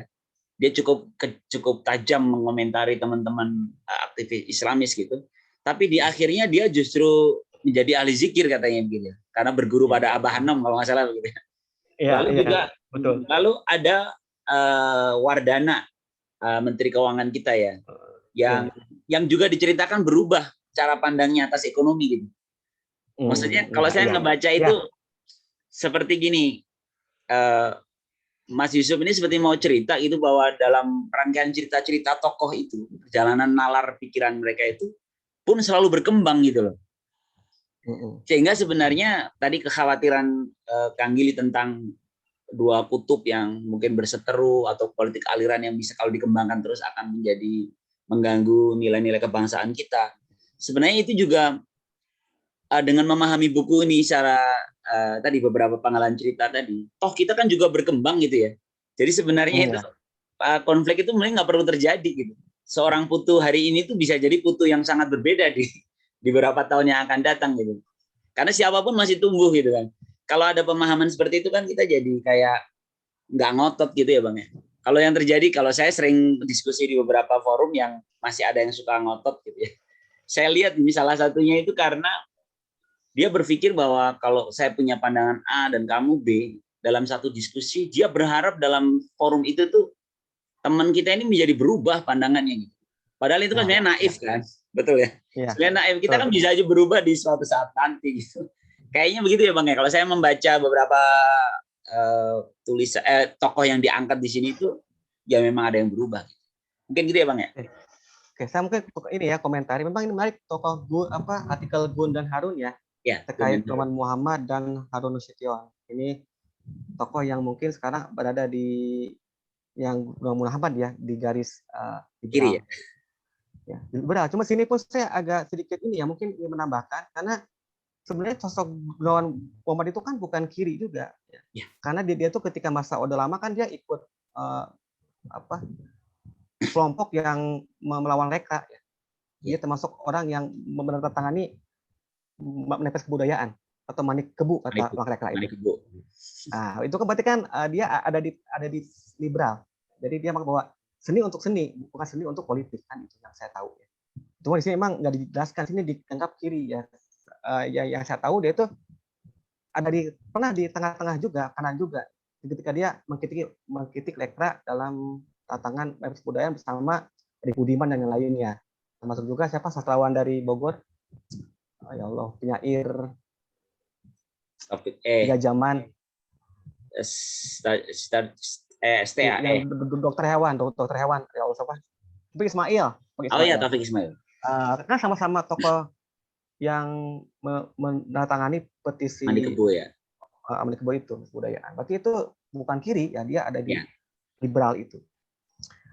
Nah, juga yang mungkin yang tadi menarik ya kata Bang Putu bahwa orang itu mungkin berubah. Dan menariknya berubah itu bukan karena proses diskusi keras mungkin ya. Seolah-olah dia diserang gitu. Mungkin kan kalau kita menggunakan logika Hegelian itu ada tesis, antitesis ya. Jadi kalau ketika orang dia tesis pasti akan antitesiskan secara keras kan. Dia menolak itu. Tapi mungkin orang berubah itu berbagai cara ya. Nah, ternyata ini pun lewat, ini unik nih, kisahnya Harun itu. Itu berubah itu bukan karena hasil diskusi panjang mungkin dengan lawan ideologinya, tapi dia mengantarkan saudaranya yang berobat ke Abah Anom ya. Nah, itu berobat, itu ternyata akhirnya bisa merubah perilaku seseorang. Nah, ini pun yang sekarang yang saya lihat dari Ulil ya. Ulil kan sekarang lebih mendalami apa? Tasawuf ya. Bukan salah, sufi. Nah, dia kan nggak lagi apa liberal seperti dulu. Jadi saya tuh ingat kemarin ketika saya diuji proposal S3, dia mengatakan berarti udah pun garpu ya, kata itu saya ketawa aja waktu itu. Lalu udah kembali ke itu. Nah, jadi memang saya unik ya mungkin seperti yang tadi katakan Bang Putri, orang itu berubah ternyata di luar yang kita perkirakan, di luar. Kan kalau orang dalam sebuah proses debat itu kan dia itu akan harus takluk di pendapat kita itu kan harus berubah. Tapi ternyata berubah itu bukan lewat argumentasi yang kuat, ya, ternyata lewat hal yang lain. Mungkin itu juga yang saya kira menarik dari bukunya Kang Yusuf ya. Jadi orang berubah itu dari kanan ke kiri atau kiri ke kanan, sebaliknya itu karena ada hal yang lain mungkin. Jadi dia tidak lewat perdebatan panjang dengan lawan politiknya, tapi mungkin dia banyak berkontemplasi, banyak membaca juga, sehingga dia akhirnya pandangannya itu sedikit berubah ya, atau moderasi. Ya nggak lagi seperti sebelumnya ada di titik kanan atau titik kiri. Ini pun yang sebenarnya ada juga dalam bukunya Yusuf tentang Giraudi ya, yang tokoh komunis di negara apa, dia akhirnya kembali ke jadi mu'alaf ya. Itu pun dijelaskan juga seperti itu dalam buku ini. Emang saya pun agak sulit untuk menarik benang merahnya, tapi saya cuma setelah membaca ini sebenarnya simpel ya, bahwa kita itu jangan terlalu berburuk sangka kepada seorang. Ya, itu. Lalu siapa tahu ada orang itu akan berubah dengan sendirinya tanpa kita ketahui, tanpa kita perkirakan. Itu pertama. Yang kedua juga sebenarnya menarik nih ketika Kang Yusuf menulis tentang siapa tuh yang tokoh orientalis Aceh itu di sini ya. Snokobroji. Nah, di sini pun kan ditulis ini. Mungkin bagi orang ini aneh ini kok penulis Muslim tapi mengangkat Snokobroji, nah itu kan ya. Yeah. Tapi ternyata Kang Yusuf bukan ingin menceritakan tentang ideologi orientalisnya gitu, tapi dia ingin menceritakan bahwa orang itu belajar Islam sungguh-sungguh untuk menghantam Islam. Yeah. Nah, kita orang Islam sendiri gak mau belajar Islam, itu kan menjadi yang unik, ironi, aneh ya? Gitu. Ironi. Orang-orang luar Islam yang dia ingin menghajat Islam itu belajar dengan tekun. Malah di sini pun dijelaskan ada seorang mahasiswa kita yang belajar ke negeri barat, dia punya dosennya itu tiap pagi baca Al-Quran. Mungkin Pak Putu baca ya? Iya. Dia tuh baca Al-Quran buat mencari kelemahannya, tiap hari dibaca. Ya. Ini pun belum tentu dibaca oleh kita orang Muslim ya. Mungkin ada yang nggak konsisten baca tiap hari juga gitu. Tapi orang Barat, orientalis itu tekun belajar Islam. Orang Barat aja yang ingin menghecurkan Islam belajar tekun apa gitu. Kita pun malu gitu. Maksudnya kita belajar Islam lagi untuk menegakkan agama ini. Itu mungkin salah satu benang merah dari buku ini. Sebenarnya ini emang banyak benang merah saya kira ya. Banyak ibroh bisa kita pelajari, bisa kita ambil dari tokoh-tokoh ini. Termasuk di tokoh antagonis tadi. Seperti itu. Itu mungkin Bang ya yang bisa kita diskusikan ya tadi ya. Siap Mas Gili. Kait orang-orang yang berubah tadi. Ada yang lain? Mbak Is mau nanya, Bu Is. Gimana Bu Meni? Ada yang ingin disampaikan Bu? Dari sudut pandang kesantuinan. Om Yusuf aja dong, Om Yusufnya mana? Sudah selesai sholat asar Pak Om Yusuf? Om Yusuf Maulana? Belum. Masih asisten kita ya? Masih asisten. Soalnya kemarin juga sempat kita undang ya di acara WKN yang Bu Meni ya. Iya. Pas saya nggak bisa hadir, makanya waduh, saya itu favorit. Oh, iya, benar. Saya termasuk ini penggemar buku-buku Kang Yusuf Maulana. Iya, sama. Saya banyak ini bukunya ini, yang ini ya satu. Tuh ini nih. Apa tuh buku ini nih? Ya. Ya. Oh, iya. Oke. Lalu ini nih, buku ini nih. Nah, cocok. Asup nih. Punya juga. Lalu ini nih, bukan asup nih. Yang ini yang seteru berjamaah. Seru berjamaah. Punya juga. Lalu petik merah nih. Petik merah. Yang ini belum. Wah, ini kayaknya Oke. belum punya Ini ini. nih. Belum. Ini konservatif ilmiah ya. Oh, belum Ini juga belum ya. punya. Banyak juga berarti buku. Saya belum punya tuh. Lalu yang ini saya kira ya teman-teman udah pernah punya ya. Ya, siap. Buku favorit juga. Nah, tapi emang saya tuh paling suka buku yang ini. Di Yes. antara bukunya. Mufakat. Ini paling saya suka. Paling saya suka. Ah, itu Pak Yusuf. Ini paling saya suka. Alhamdulillah tuh. Dan Kang Yusuf. Masya Allah, ini ramai. Saya Kang cuma Yusuf nyatet gimana, ini. Kang Yusuf? Tadi ada yang Assalamualaikum, Kang nyatet. Yusuf. Kita lagi mau gibain Pak Yusuf malah. Ada jadi. Malah bagus dicatat ini nih. Masukkan. Bagus, alhamdulillah. Ya itu Bang, saya tuh itu Bang Kang Yusuf tadi yang mengapa misalnya tokoh perempuannya tuh gak masuk dalam ini Bang, dalam buku Kang Yusuf. Padahal kan sebenarnya banyak tokoh Islam yang bisa perempuan yang bisa gali sebenarnya Bang. Oh iya. Ya tadi ada yang nyampaikan ya. Ini tamu sebetulnya bukan pembicara ini, jangan disuruh bicara. Tamu kehormatan lah, tamu kehormatan. Jadi kalau sudah buku itu ditulis, ya sudah hak pembaca menilai, malah bagus tadi. Ya, Iya. ya pertama saya menyapa dulu deh. Assalamualaikum warahmatullahi wabarakatuh, teman-teman DSN, Kang Eli, dan para audiens ya ini. Saya mohon maaf tadi ada asaran, dipercayakan pada orang. Buku ini sebetulnya apa ya? Saya kalau bikin buku itu eksperimen, Pak dosen Gili itu eksperimen. Jadi eksperimen. Saya melihat jarang orang seperti Pak Rosian Anwar almarhum itu ya. Oh iya.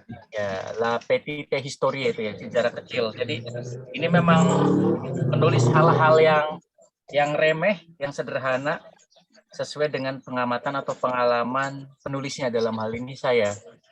Nah, jadi di sini saya suka-suka saya mendapati sesuatu yang berkesan, dan itu kemudian saya tuangkan. Memang sangat tidak menimbang proporsi tokoh laki-laki, tokoh perempuan gitu ininya. Jadi lebih ke post gender gitu. Jadi lebih ke sesuatu yang berkesan saja gitu ininya. Jadi memang, tapi itu sebagai masukan ke depan, termasuk menarasikan peran para sultanah dan para ilmuwan di sekitar mereka yang perempuan juga, Laksamanawati itu juga bagus ininya. Mana ini memang lagi banyak kesibukan, jadi belum sempat nulis. Nulis itu selingan saya saja, Mas itu foto itu. Selingan. Kalau lagi nggak sibuk nulis buku, kalau kerjaan utama ya membantu orang menarasikan gagasan gitu ini. Asik. Nah, terus itu jadi hal-hal yang sederhana. Makanya ini bukan kayak tulisan kolom yang halamannya sama kayak capingnya JM atau tulisannya Pak Anies di majalah-majalah dari Intilak sampai Tarbawi. Ini panjangnya ada yang satu kolom ringkas, satu halaman, tapi ada juga yang panjang banget gitu ininya. Khususnya yang tulisan-tulisan yang panjang itu, kalau Mas Putu, Pak Gili dan yang lainnya itu memperhatikan, itu ditulis saya lebih belakangan. Dia urayanya lebih mendalam gitu ya. Termasuk sepintas saya diberitahu ada yang menanyakan soal masalah kepemimpinan, saya belum tahu apa maksudnya. Atau masalah pandemi tadi ada yang menyinggung, itu belakangan. Yang lain itu memang ini sudah jadi duluan. Jadi saya selalu mengambil sisi yang lain. Khususnya Pak Pos ini, Mas Putu ini ya. Kalau orang sudah bicara ini saya nggak mau ngikutin itu, biar itu aja. Saya ingin melengkapi yang lain. Jadi makanya hal-hal yang jarang dibicarakan, saya ingin menghadirkan satu kebaruan, bukan thing different ya, bukan, tapi ingin selalu ada kebaruan. Sehingga dari beberapa pesan yang masuk pembeli dan pembaca ya, kan banyak yang beli tapi belum tentu baca, saya sedih. Banyak yang baca, tapi lebih sedih lagi, banyak yang baca tapi nggak beli gitu. Nggak tahu Mak Pres ini.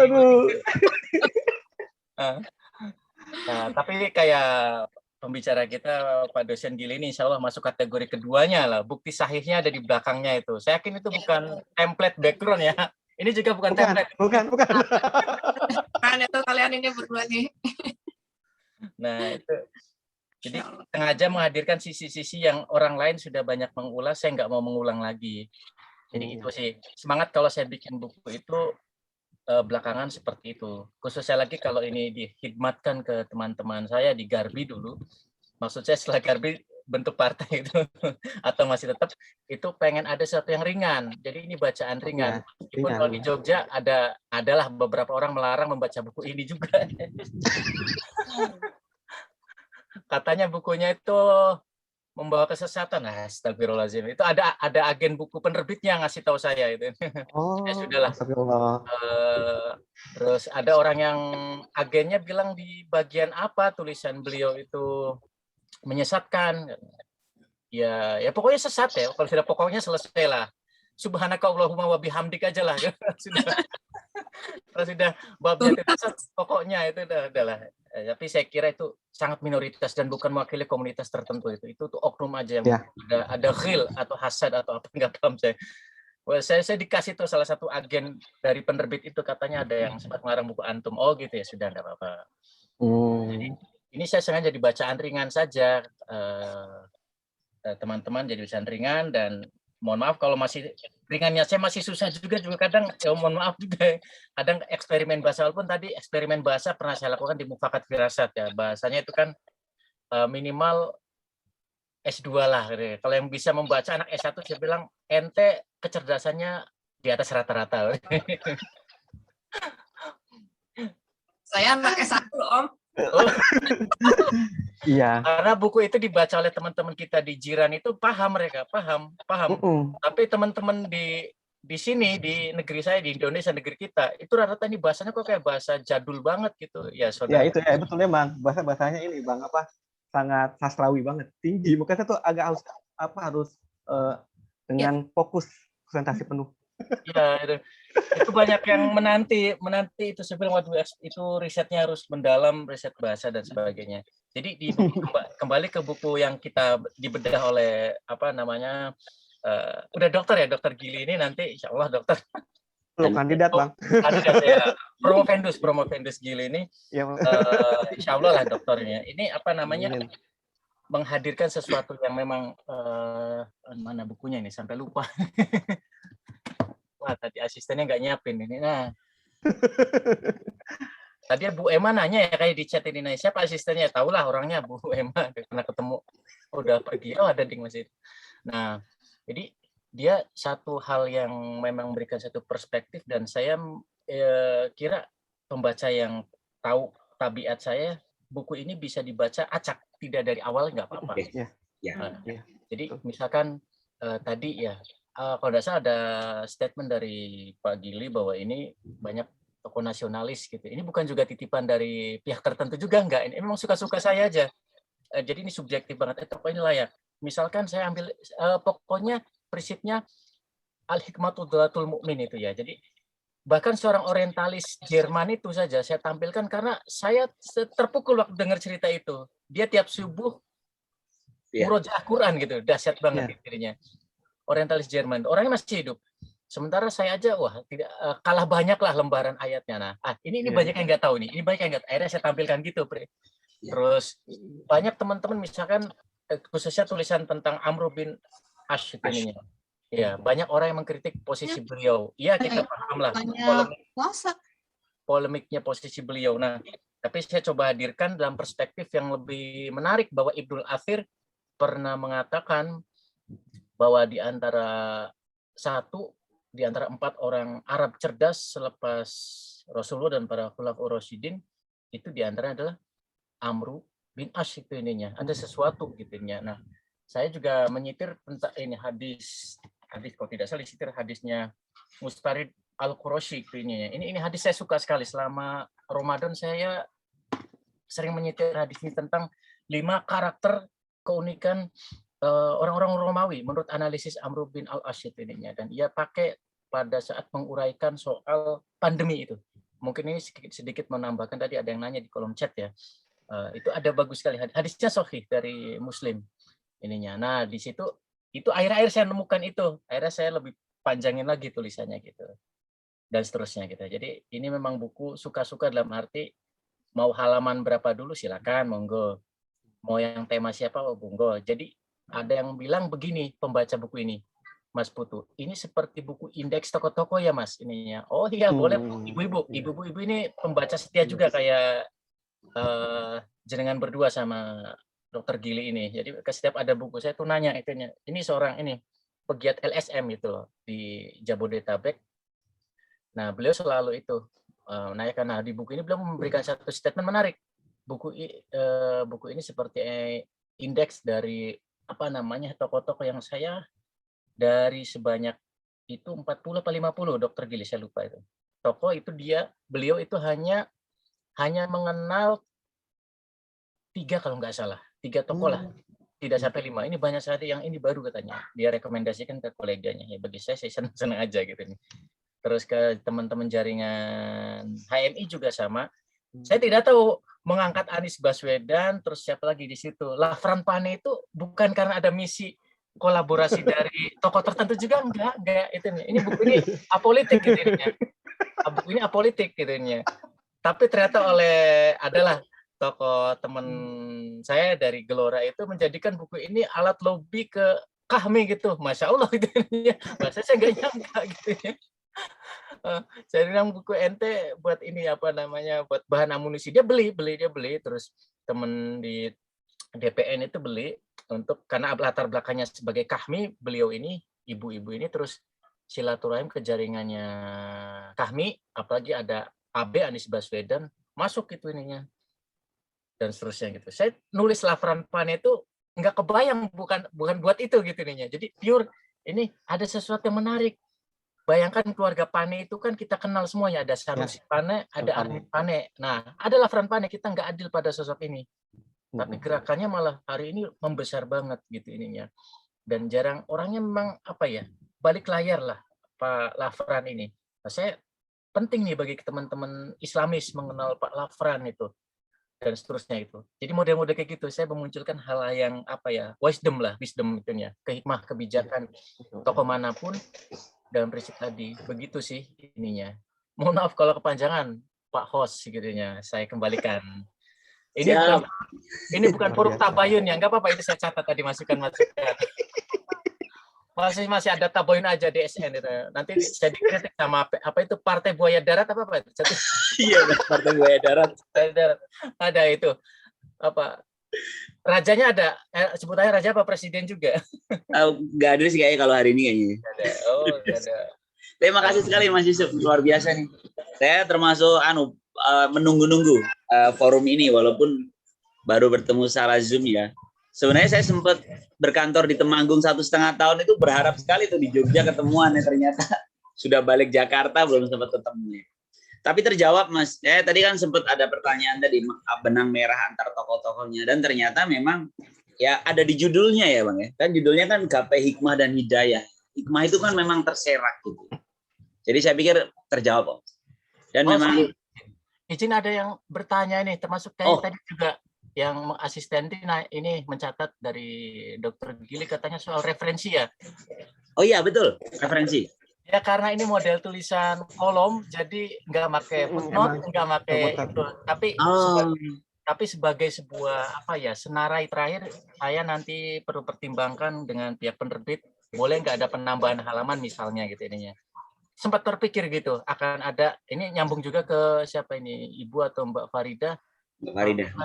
Sebagai referensi ya, karena memang saya tetap menjaga kaidah ilmiah disebutkan sumbernya apa gitu. Cuma mungkin maksudnya dikumpulkan lagi di belakang gitu ya, Dokter Gili ya. Ditaruh di belakang mudah bagi yang nyari karena sekarang kan orang malas membuka lagi gitu. Sampai awalnya mau saya usul bikin indeks juga, tapi saya bukan menyalahkan kebijakan penerbit belum ada ya sudahlah. Ada indeks. Pengen saya sih ada untuk kayak gitu. Misalnya nyari Kurgrons. Mudah ya. Alatas iya gitu nya. Ini saya pas nyusun buku indeks ini nunggu tanggal terbitnya nih Maret lewat juga ini terjemahan resmi ini punya. Wow. Nyusun indeksnya aja berbulan-bulan capek. Kita tunggu terbitnya Mas. Nanti dibedah Dokter Gili biasanya pembeli pertama sama Sputu ini. Ya. Wow, itu. Ini buku IM ya IM. Iya belum. Ya, penerjemahnya Asprinya AM. Baik, cocok disertasinya Bang Gili nih. Ya Bang Said nanti. Ini suatu karya yang apa ya? Kita nggak membahas isinya. Membahas bagaimana nyusun indeks itu juga, wah luar biasa repotnya banget. Iya. Apalagi ini tebalnya hampir 700 halaman. Jadi Wah, saya tebal di banget. sini di proyek kolaborasi ini hanya kebagian indeksnya. Itu resmi izin dengan penerbit kampus di Amerika gitu ya. Jadi kita udah melewat inilah lintas dianya ASEAN gitu ya. Jadi berat sekali itu ya. Penerbitnya apa tuh Mas? Yang itu penerbit Indonesia yang apa nanti? Pakai komunitas bambu dong. Masa kanan terus kita kiri dong. Oh, Kobam ya. Iya. Kobam saya kan kiri ya. Kiri. Iya. Kiri tapi kiri yang masih sholat lah. Daripada kanan rajin macam-macam tapi suka memvonis menilai, kan mending anak kiri. Dia nggak ngerti kita tapi mau kerja sama. Itu satu. Siap. Ya, muamalahnya bagus. Mantap. Yusuf, usul lah. Ya, Itu ya. iya kan kayak misalnya di keluarga Pane itu kan belum semuanya mungkin orang pada kenal ya. Oh iya. Nah itu coba yang orang-orang yang memang istilahnya belum dikenal sebagai mungkin pahlawan nasional atau apa kayak gitu ya, itu dieksplor di publikasi kayak gitu ya. Nah siapa tahu kayak gitu kan banyak yang bisa kita petik dari perjalanannya beliau-beliau itu gitu. Dan mungkin juga suatu ketika juga pemerintah akan jadi mempertimbangkan juga bahwa beliau layak menjadi seorang pahlawan nasional gitulah. Gitu sih aku ngelihatnya. Iya. Om. Betul. Pak Lafran sudah, kalau Pak Lafran sudah pahlawan. Udah Di teman-teman kami memperjuangkan. Nah, saya juga nggak ada misi merayakan itu. Cuma kok pas. pas ya. Kayaknya bagus sih, gitu. Tapi saya setuju suatu saat ini malah saya balikin lagi. DSN bikin sastra dan gerakan gitu nanya. Jadi satu keluarga ini, Armin sama Sanusi ini kan orang mengenalnya kita di sekolah itu sastrawan ya. Nah, betul. Padahal di balik layar mereka itu pejuang kemerdekaan. Nah, yang didorong itu adiknya si Lafran ini. Lafran ini saya petik satu puisi karya kakaknya yang nanti bisa dibacakan Dr. Gili, hafiyah saja, nggak usah jadi puitis, biar tugasnya Mas Putu kalau masalah itu. Nah, jadi satu harapan si Lafran ini memang apa ya, seperti itu, punya potensi gitu ininya. Makanya waktu kemarin tuh saya nggak sengaja ini di meja saya tuh ternyata ada buku lama, baru sadar. Pak Anies pernah menerjemahkan buku ini. Ini perempuan loh ini. Ya, Drajbi ini perempuan. Nah, ini ke tahun 95 yang sudah baca buku ini diduga sudah punya mantu ininya. Kalau versi Samil ini terjemahnya Anies Mata semua. Ini versi revisinya. Bang lihat. Ini kalau yang bacanya versi ini waktu keluar pertama ini baru punya anak gitu nih. Kalau ini sudah punya mantu. Itu zaman dulu tuh. Saya bacanya ini sama kayak Mak Pres, terus saya Pak Abah Kaspin yang segenerasi, Bema, Bang Fitra. Kayaknya ini. Tapi kalau baca pertamanya ini harusnya mantu ininya. Mantu ya. Ini yang keren. Anies Mata ini kolaborasi sama Hamid Jabar. Hamid Jabar itu seorang ya Mas Putu tahu ya lah ya, sastrawan. Oke. Kulit mukanya yang biasa nggarap Tempo, Springka gitu. Nah, saya papang ini ke grup DPN, ketum nyahut, kali pertama bersuara gininya. Antum masih punya bukunya? Nah, ternyata minta dikirim. Beliau nggak punya ininya. Saya ada 2 gitu loh. Fotokopi. Ya. Nggak tahu kalau tukar-menukar kopi ya. Rata-rata termasuk asistennya beliau baca yang ini, yang versi Syamil. Iya. Tapi kalau ini bagus lah ya ininya. Tapi ini tuh epic banget menurut saya. Hilang gambarnya. Bentar. Nah, udah ada Pak. Epicnya Masih itu nggak terlihat gambarnya. dia kolaborasinya ini orang-orang top. Bahkan sampai hari ini Sprinka itu inilah legendarisnya Tempo dalam ilustrasi gitu ininya.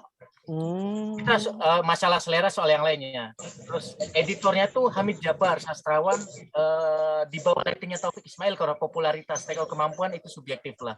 Nah, makanya Pak Ketum itu Anies itu minta dikirim buku ininya, kayaknya nggak punya belum yang ini. Nah, maksud saya bisalah ini usulan sastra gerakan. Tapi jangan saya pembicara, saya mau dengar Mas Putu ngulas masalah sastra dan gerakan. Yang keempat dong, Mak Yusuf dong. Ini sudah, saya jadi pembicara, ini nggak adil ini nih. Nah. Tadi sudah menjawab ya Mak Pres ya, kira-kira begitu. Siap. Judulnya bagus juga ya, acara ya, sastra dan pergerakan. Oh iya, itu ada. Nanti paling Mbak, siapa itu namanya? Aduh, lupa itu. Udah ngasih buku ke saya. Yang kemarin sudah diundang siapa? Abidah. Aduh, iya. Mbak Abidah. Ya, lupa saya. Ya. Nah, beliau itu juga punya gitu dan concern ke ini. Asal kita tidak bawa kerana politik praktis, dukung-mendukung, halus aja itu halus aja. Dia punya kapasitas gitu. Insya Allah DSN aman. Ya Mbak Bu Meni ya. Tidak terjebak di praktis-praktis. Insya Allah. Oke ya. Pas jam 4 nih. Bang Gili ada yang mau disampaikan Bang Gili? Sebagai nggak apa-apa ya kalau kita akhiri ya. Kayaknya jam 4 sudah menjelang jam 4. Monggo Bang Gili untuk penutup. Mungkin nanti setelah itu lanjut Kang YM lagi. Monggo Bang Gili. Apa ya? Kalau penutup saya kayak gini ya. Buku ini saya kira emang harus kita baca ya. Karena memang buku ini ditulis oleh seorang yang Islamis tapi dia dengan cara yang agak moderasi ya. Walaupun memang tetap saya kira yang ini punya ideologi ya, ideologi Islam yang dikatakan dalam tulisannya. Tapi itu hak setiap orang ya. Dan kita harus hormati itu. Karena bila kita baca semua itu sebenarnya satu intinya. Islam sebagai sebuah agama, sebuah ideologi yang beliau tawarkan dalam buku ini. Walaupun di sini memang beliau banyak menampilkan sosok yang kontroversial, tapi tetap itu ada narasi Islam masuk ke sana. Dan saya kira ini buku yang cukup komprehensif buat kita konsumsi, buat kita baca sebagai sebuah rujukan nilai ya tadi kan sebagai wisdom, sebagai kebijaksanaan buat kita untuk melihat segala sesuatu itu dengan banyak perspektif ya, jangan satu saja. Jadi kita harus adil terhadap berbagai narasi yang lain. Jadi seperti yang tadi Bang Yusuf katakan bahwa dia itu menulis ingin menampilkan sesuatu yang beda, tapi bukan asal berbeda. Ya. Ini mungkin saya agak suka mirip dengan ini tulisannya Tiar Anwar Bahtiar. Dia Doktor UI itu, dia pun banyak menulis buku tentang sejarah dengan perspektif yang berbeda dengan sejarah yang sudah kita baca sudah dengar. Kalau teman-teman pernah membaca buku Tiar Anwar Bahtiar, itu dia banyak memberikan perspektif yang baru terkait sejarah kebangsaan menggunakan worldview Islam gitu. Saya kira teman-teman pun udah baca sebagian bukunya, bisa tentang dia menggugat narasi Kartini misalnya ya. Lalu dia pun sempat menggugat Hamka yang pernah mengatakan bahwa Tamalaka itu sosok pejuang Islam. Beliau kan agak nggak setuju dengan itu dalam bukunya Tiar Anwar Bahtiar. Jadi mungkin ada kemiripannya, jadi ingin menampilkan sesuatu yang berbeda yang nggak dilihat oleh orang lain. Tapi secara ilmiah saya kira, secara akademis ya, walaupun tadi bilang Kang Yusuf ini bukan buku akademis, saya lihat ini akademis karena beliau selalu mencantumkan rujukan nama penulis sama buku judulnya, walaupun nggak lengkap halaman sama tahu, tapi ini sebuah karya akademis, saya kira sebuah karya intelektual yang panjang, dan ini membuktikan bahwa begitu mendalamnya interaksi beliau terhadap berbagai tema, berbagai hal ya. Jadi saya ingat tulisannya Pak Andis ya, kalau nggak salah. Yang paling kita tuh sekarang jangan hanya membaca yang harus kita baca, tapi kita harus membaca dalam arti semua yang harus kita baca. Jadi nggak hanya karena kita satu harokah ini membaca ini saja, ini tidak, dipilih-pilih enggak. Apalagi saya sebagai dosen, saya tuh harus baca semua narasi ya, kiri, kanan, tengah yang harus saya baca. Apa misalkan di ilmu politik ya harus semua dikuasai. Maka di belakang saya itu ada juga buku-buku kiri, ya. Maka buku cetakan 62, 65 itu ada. Ya. Karena memang ini bidang saya gitu. Tetapi saya pun harus adil, semua harus saya baca, kita pelajari. Walaupun nanti kita tetap ada jati diri kita sebagai Muslim ya, itu sebagai yang harus kita tetap pertahankan ya. Worldview-nya itu harus tetap ada. Itu yang saya bisa sampaikan sih dalam hari ini. Terima kasih kepada Kang Yusuf ya. Punten tadi sudah memberikan saran tentang perempuan, saya kira itu gak ada Kang Yusuf saya. Makanya cuek aja tadi. Justru bagus. Saya itu sangat mengagumi beliau ya sejak kuliah. Ya. Saya tuh membaca tulisan beliau pertama kali itu di bukunya Bung Udin Dahlan, Postkolonial. Oh, iya. Baru kemudian saya banyak mengkoleksi, ya, termasuk buku Hamka yang sudah beliau tulis juga. Jadi kalau di grup WhatsApp apa tuh kita satu barang ya, grup WhatsApp yang sama anak UI. Oh iya. FGD Harokat dan Dakwah ya, itu ada Ibu Cinta Resmi, ada Ketua Garbi Indonesia ya, siapa Pak Burhanuddin ya. Jabar. Yang besok saya nanti insya Allah akan wawancara beliau. S3 saya dari Minggu besok ketemu di Bandung insya Allah. Nah, jadi setiap kali beliau posting buku baru, saya Kang ini buku baru ya, iya kan saya selalu cari ya, karena memang banyak manfaatnya. Ya, cuma tadi ya yang sempat saya agak sedikit kesinggir ya. Jadi ada yang beli buku tapi nggak dibaca gitu. Ya memang ternyata kemarin bacanya 70% saja Kang ya.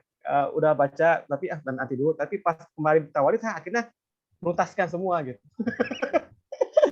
Kata dia mungkin karena banyak juga PR bacaan saya ketika nyusun di disertasi, jadi banyak yang terpolah konsentrasi. Tapi berhubung karena ini diundang, akhirnya saya selesai menuntaskannya. Mungkin tinggal 20 lama lagi kemarin itu. Jadi pas jadi harus sering-sering jadi narsum ini mah. Iya, ini dipaksa membaca lagi saya. Jadi yang itu terkadang ketika beli buku ya ditaruh dulu, nanti ketika ada waktu luang dibaca. Karena ya tadi ya, karena kita mungkin nggak kayak dulu anak S1 bisa fokus satu buku. Karena kalau udah berkeluarga, banyak kerjaan juga ya harus bisa mengambil dari waktu. Oke, itu aja Kang. Mungkin saya juga nanti nunggu buku yang tadi antum angkat ya tentang IM yang tebal sekali ya bukunya. Terbitan Kobam ya. Kaget karena kan Kobam itu kan biasanya dia buku-buku kiri ya. Itu ada di kota apa? Depok kalau saya itu penerbitnya. Tapi ketika ini Kobam, wah itu unik juga itu foto yang baru. Tapi kalau nanti sudah terbit tolong diinfokan bisa dibeli. Mungkin itu aja dari saya, Mas Putu, Kang Yusuf, juga teman-teman dari Dewan Santuy Nasional. Dan mungkin kalau ada teman-teman dari Partai Buah Darat, kalau ada di sini. Makasih atas kesempatan waktunya untuk bisa sharing diskusi dengan antum semua. Walaupun saya sebagai akademisi di wilayah yang netral, tapi bisa gabung dengan sebuah kelompok komunitas yang netral juga. Netral juga, karena ini kan Dewan Santuy, sebuah ormas yang netral. Jadi atur nuhun atas undangannya ya. Dan Kang Yusuf punten tadi saya sudah memberikan saran ya. Mohon maaf. Santai. Ya. Mungkin itu aja. Siap. Terima kasih Bang Gili. Selanjutnya mungkin Kang Yusuf ada yang mau disampaikan buat epilog. Ya, terakhir ya, saya jadi pembicara. Bukan kayak speech, bukan juga ini lah. Yang ngobrol aja lah, santai. Ngobrol aja. Jadi gini, saya tuh senang kalau ada satu hal yang orang sering cerita, ada sesuatu yang bagi penulis itu senang gitu ya, atau menggetarkan kalau menyitir judul ini, kata ini. Ya ini ketika mereka merasa terbantu. Buku ini tadi sudah disinggung, di buku yang lain pun saya mendapatkan, bahkan saya mohon izin menyampaikan di sini karena belum lama Kompas memberitakan tentang sejarah Bolangan Mongondo apa? Oh. Daerah di dekat Gorontalo itu. Bolangan Mongondo itu ya, apa ya? Oh iya. Ya itu ya. Saya mohon maaf nggak begitu hafal ya. Nah, di sana itu bayangan saya kan saya lah jalan kita itu itu ternyata bukan salah, itu satu-satunya di Kerajaan Nusantara, bukan salah satu kerajaan di Nusantara yang tidak dijajah, kalau itu dituliskan di Kompas itu tidak masuk kolonialis di Sulawesi, maaf, bukan di Indonesia, di Nusantara, di Sulawesi yang dia terbebas dari kolonialisme. Loh, berarti nggak didatangi? Ternyata tidak. Nah, di buku yang Seruan Bersatu, kurasi saya terhadap karya-karya lawas yang belum pernah dibukukan Buya Hamka, di situ bagaimana mereka itu berbeda dengan beberapa kerajaan yang sekarang masuknya Sulawesi Utara ya, daerah-daerah yang sekarang menjadi basis agama tertentu gitu aja deh. Itu ternyata daerah Bolangan Mongondo ini pada enggan untuk tunduk ke Belanda, bahkan memilih dieksekusi, dipenggal, digambarkan oleh Buya Hamka seperti itu ininya. Nah, saya tuliskan tuh apa adanya tulisan Buya Hamka gitu. Nah, yang mengejutkan waktu saya minta endorse gurunya Dr. Tiar ya, yakni Dr. Jeffrey Al-Katiri. Jadi saya berteman dengan Tiar Anwar, Kang Tiar ini sebagai ya teman lah dan sama penulis. Ternyata beliau itu disertasinya di Departemen Sejarah UI itu oleh sahabat saya yang lebih senior, lebih guru, tapi beliau sering dipanggil Bang. Ini Dr. Jeffrey Al-Katiri. Nah, beliau ngasih endorse di buku itu, tapi beliau diam-diam ngasihkan draft naskah saya itu kepada dekannya, dekan direktur, dekan sejarah UI. Nah, ternyata dekan sejarah ini anak keturunan raja yang dieksekusi tadi. Jadi kaget juga loh. Kaget beliau itu ini fakta menarik yang banyak orang nggak tahu. Bener, fakta ini bener katanya, bener. Jadi berarti ke atas ditarik itu kakek apa buyut, kakek atau saya lupa, mohon maaf, kakek atau buyut gitu nih. Yang jelas beliau mengatakan berterima kasih sekali ada anak bangsa yang mengingat kakek saya, kalau nggak salah kakek saya, karena beliau sudah sepuh kakek saya. Dan bener, kan saya juga sedramatis itu sampai dipenggal. Bener katanya, tulisan Hamka bener.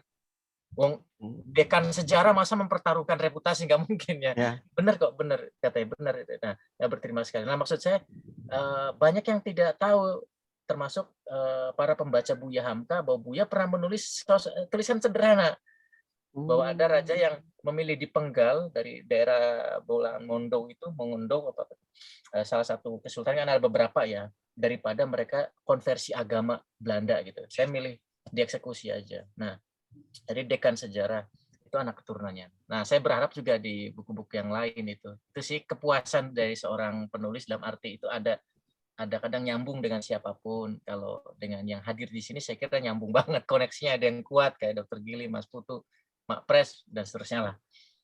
Bu Emma yang satu kota gitu, dan seterusnya. Itu Mas Putu. Siap, makasih Mas. Luar biasa ya, kata kuncinya menggetarkan tadi ya. Oke, Mbak Menik, ada yang mau disampaikan? Nggak, foto bareng aja kita mah. Oh, foto bareng. Oke, foto bareng. Nyalain kamera semuanya. Jangan lupa absensi ya. Mbak Yusmalina mau buka foto nggak? Betul ya, Yusmalina ya. Mbak atau Ibu sih, saya itu suka main Mbak. Nggak apa-apa lah ya, sama-sama lah paling usia ya. Saya juga udah cukup tua. Ada Bang Fitra. Yang lain nggak pada nyalain nih. Kenal di FB aja. Iya nih Bang Fitra. Oke semuanya, cheese, senyum. Saya screenshot ya, cheese. Oke. Salam santuy literasinya gini aja ya, atau gini ya?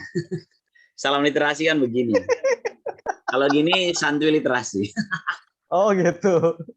Nggak tahu deh, nggak tahu. Gaya gue dong sih. Udah gini lah. Ini ya, salam literasi. Cheese. Iya. Mbak Faridah agak gelap tapi nggak apa-apa ya Bu. Oke, agak beberapa kali. Sebentar. Maaf. Biar chatnya nggak kelihatan. Oke. Cheese, satu lagi. Yes. Aman ya? Aduh. Pamit ya. Ya, luar biasa. Terima kasih semuanya ya. Pak Gili, Pak Yusuf Maulana, ini luar biasa ya. Jadi Pak Gili, makasih. Om sama-sama Ibu. Siap. Terima kasih Bang Fitra. Oke. Lagi ya. Udah dulu ya. Assalamualaikum warahmatullahi wabarakatuh. Ya, Assalamualaikum. Enggak, Bu Iis, makasih ya, Mbak Emma. Ya nih Bu Iis. Aduh, jauh-jauh dari Malang ya Bu Iis. Bagus, Pak. Makasih. Nanti diinfokan lagi kalau ada ya. Iya, ini dari Sastra. Jadi kalau ini yang ide tadi betul. Bang Putu semuanya. Pamit dulu ya. Sastra dan pergerakan. Makasih Bu Farida. Bang Fitra, banyak. Oke.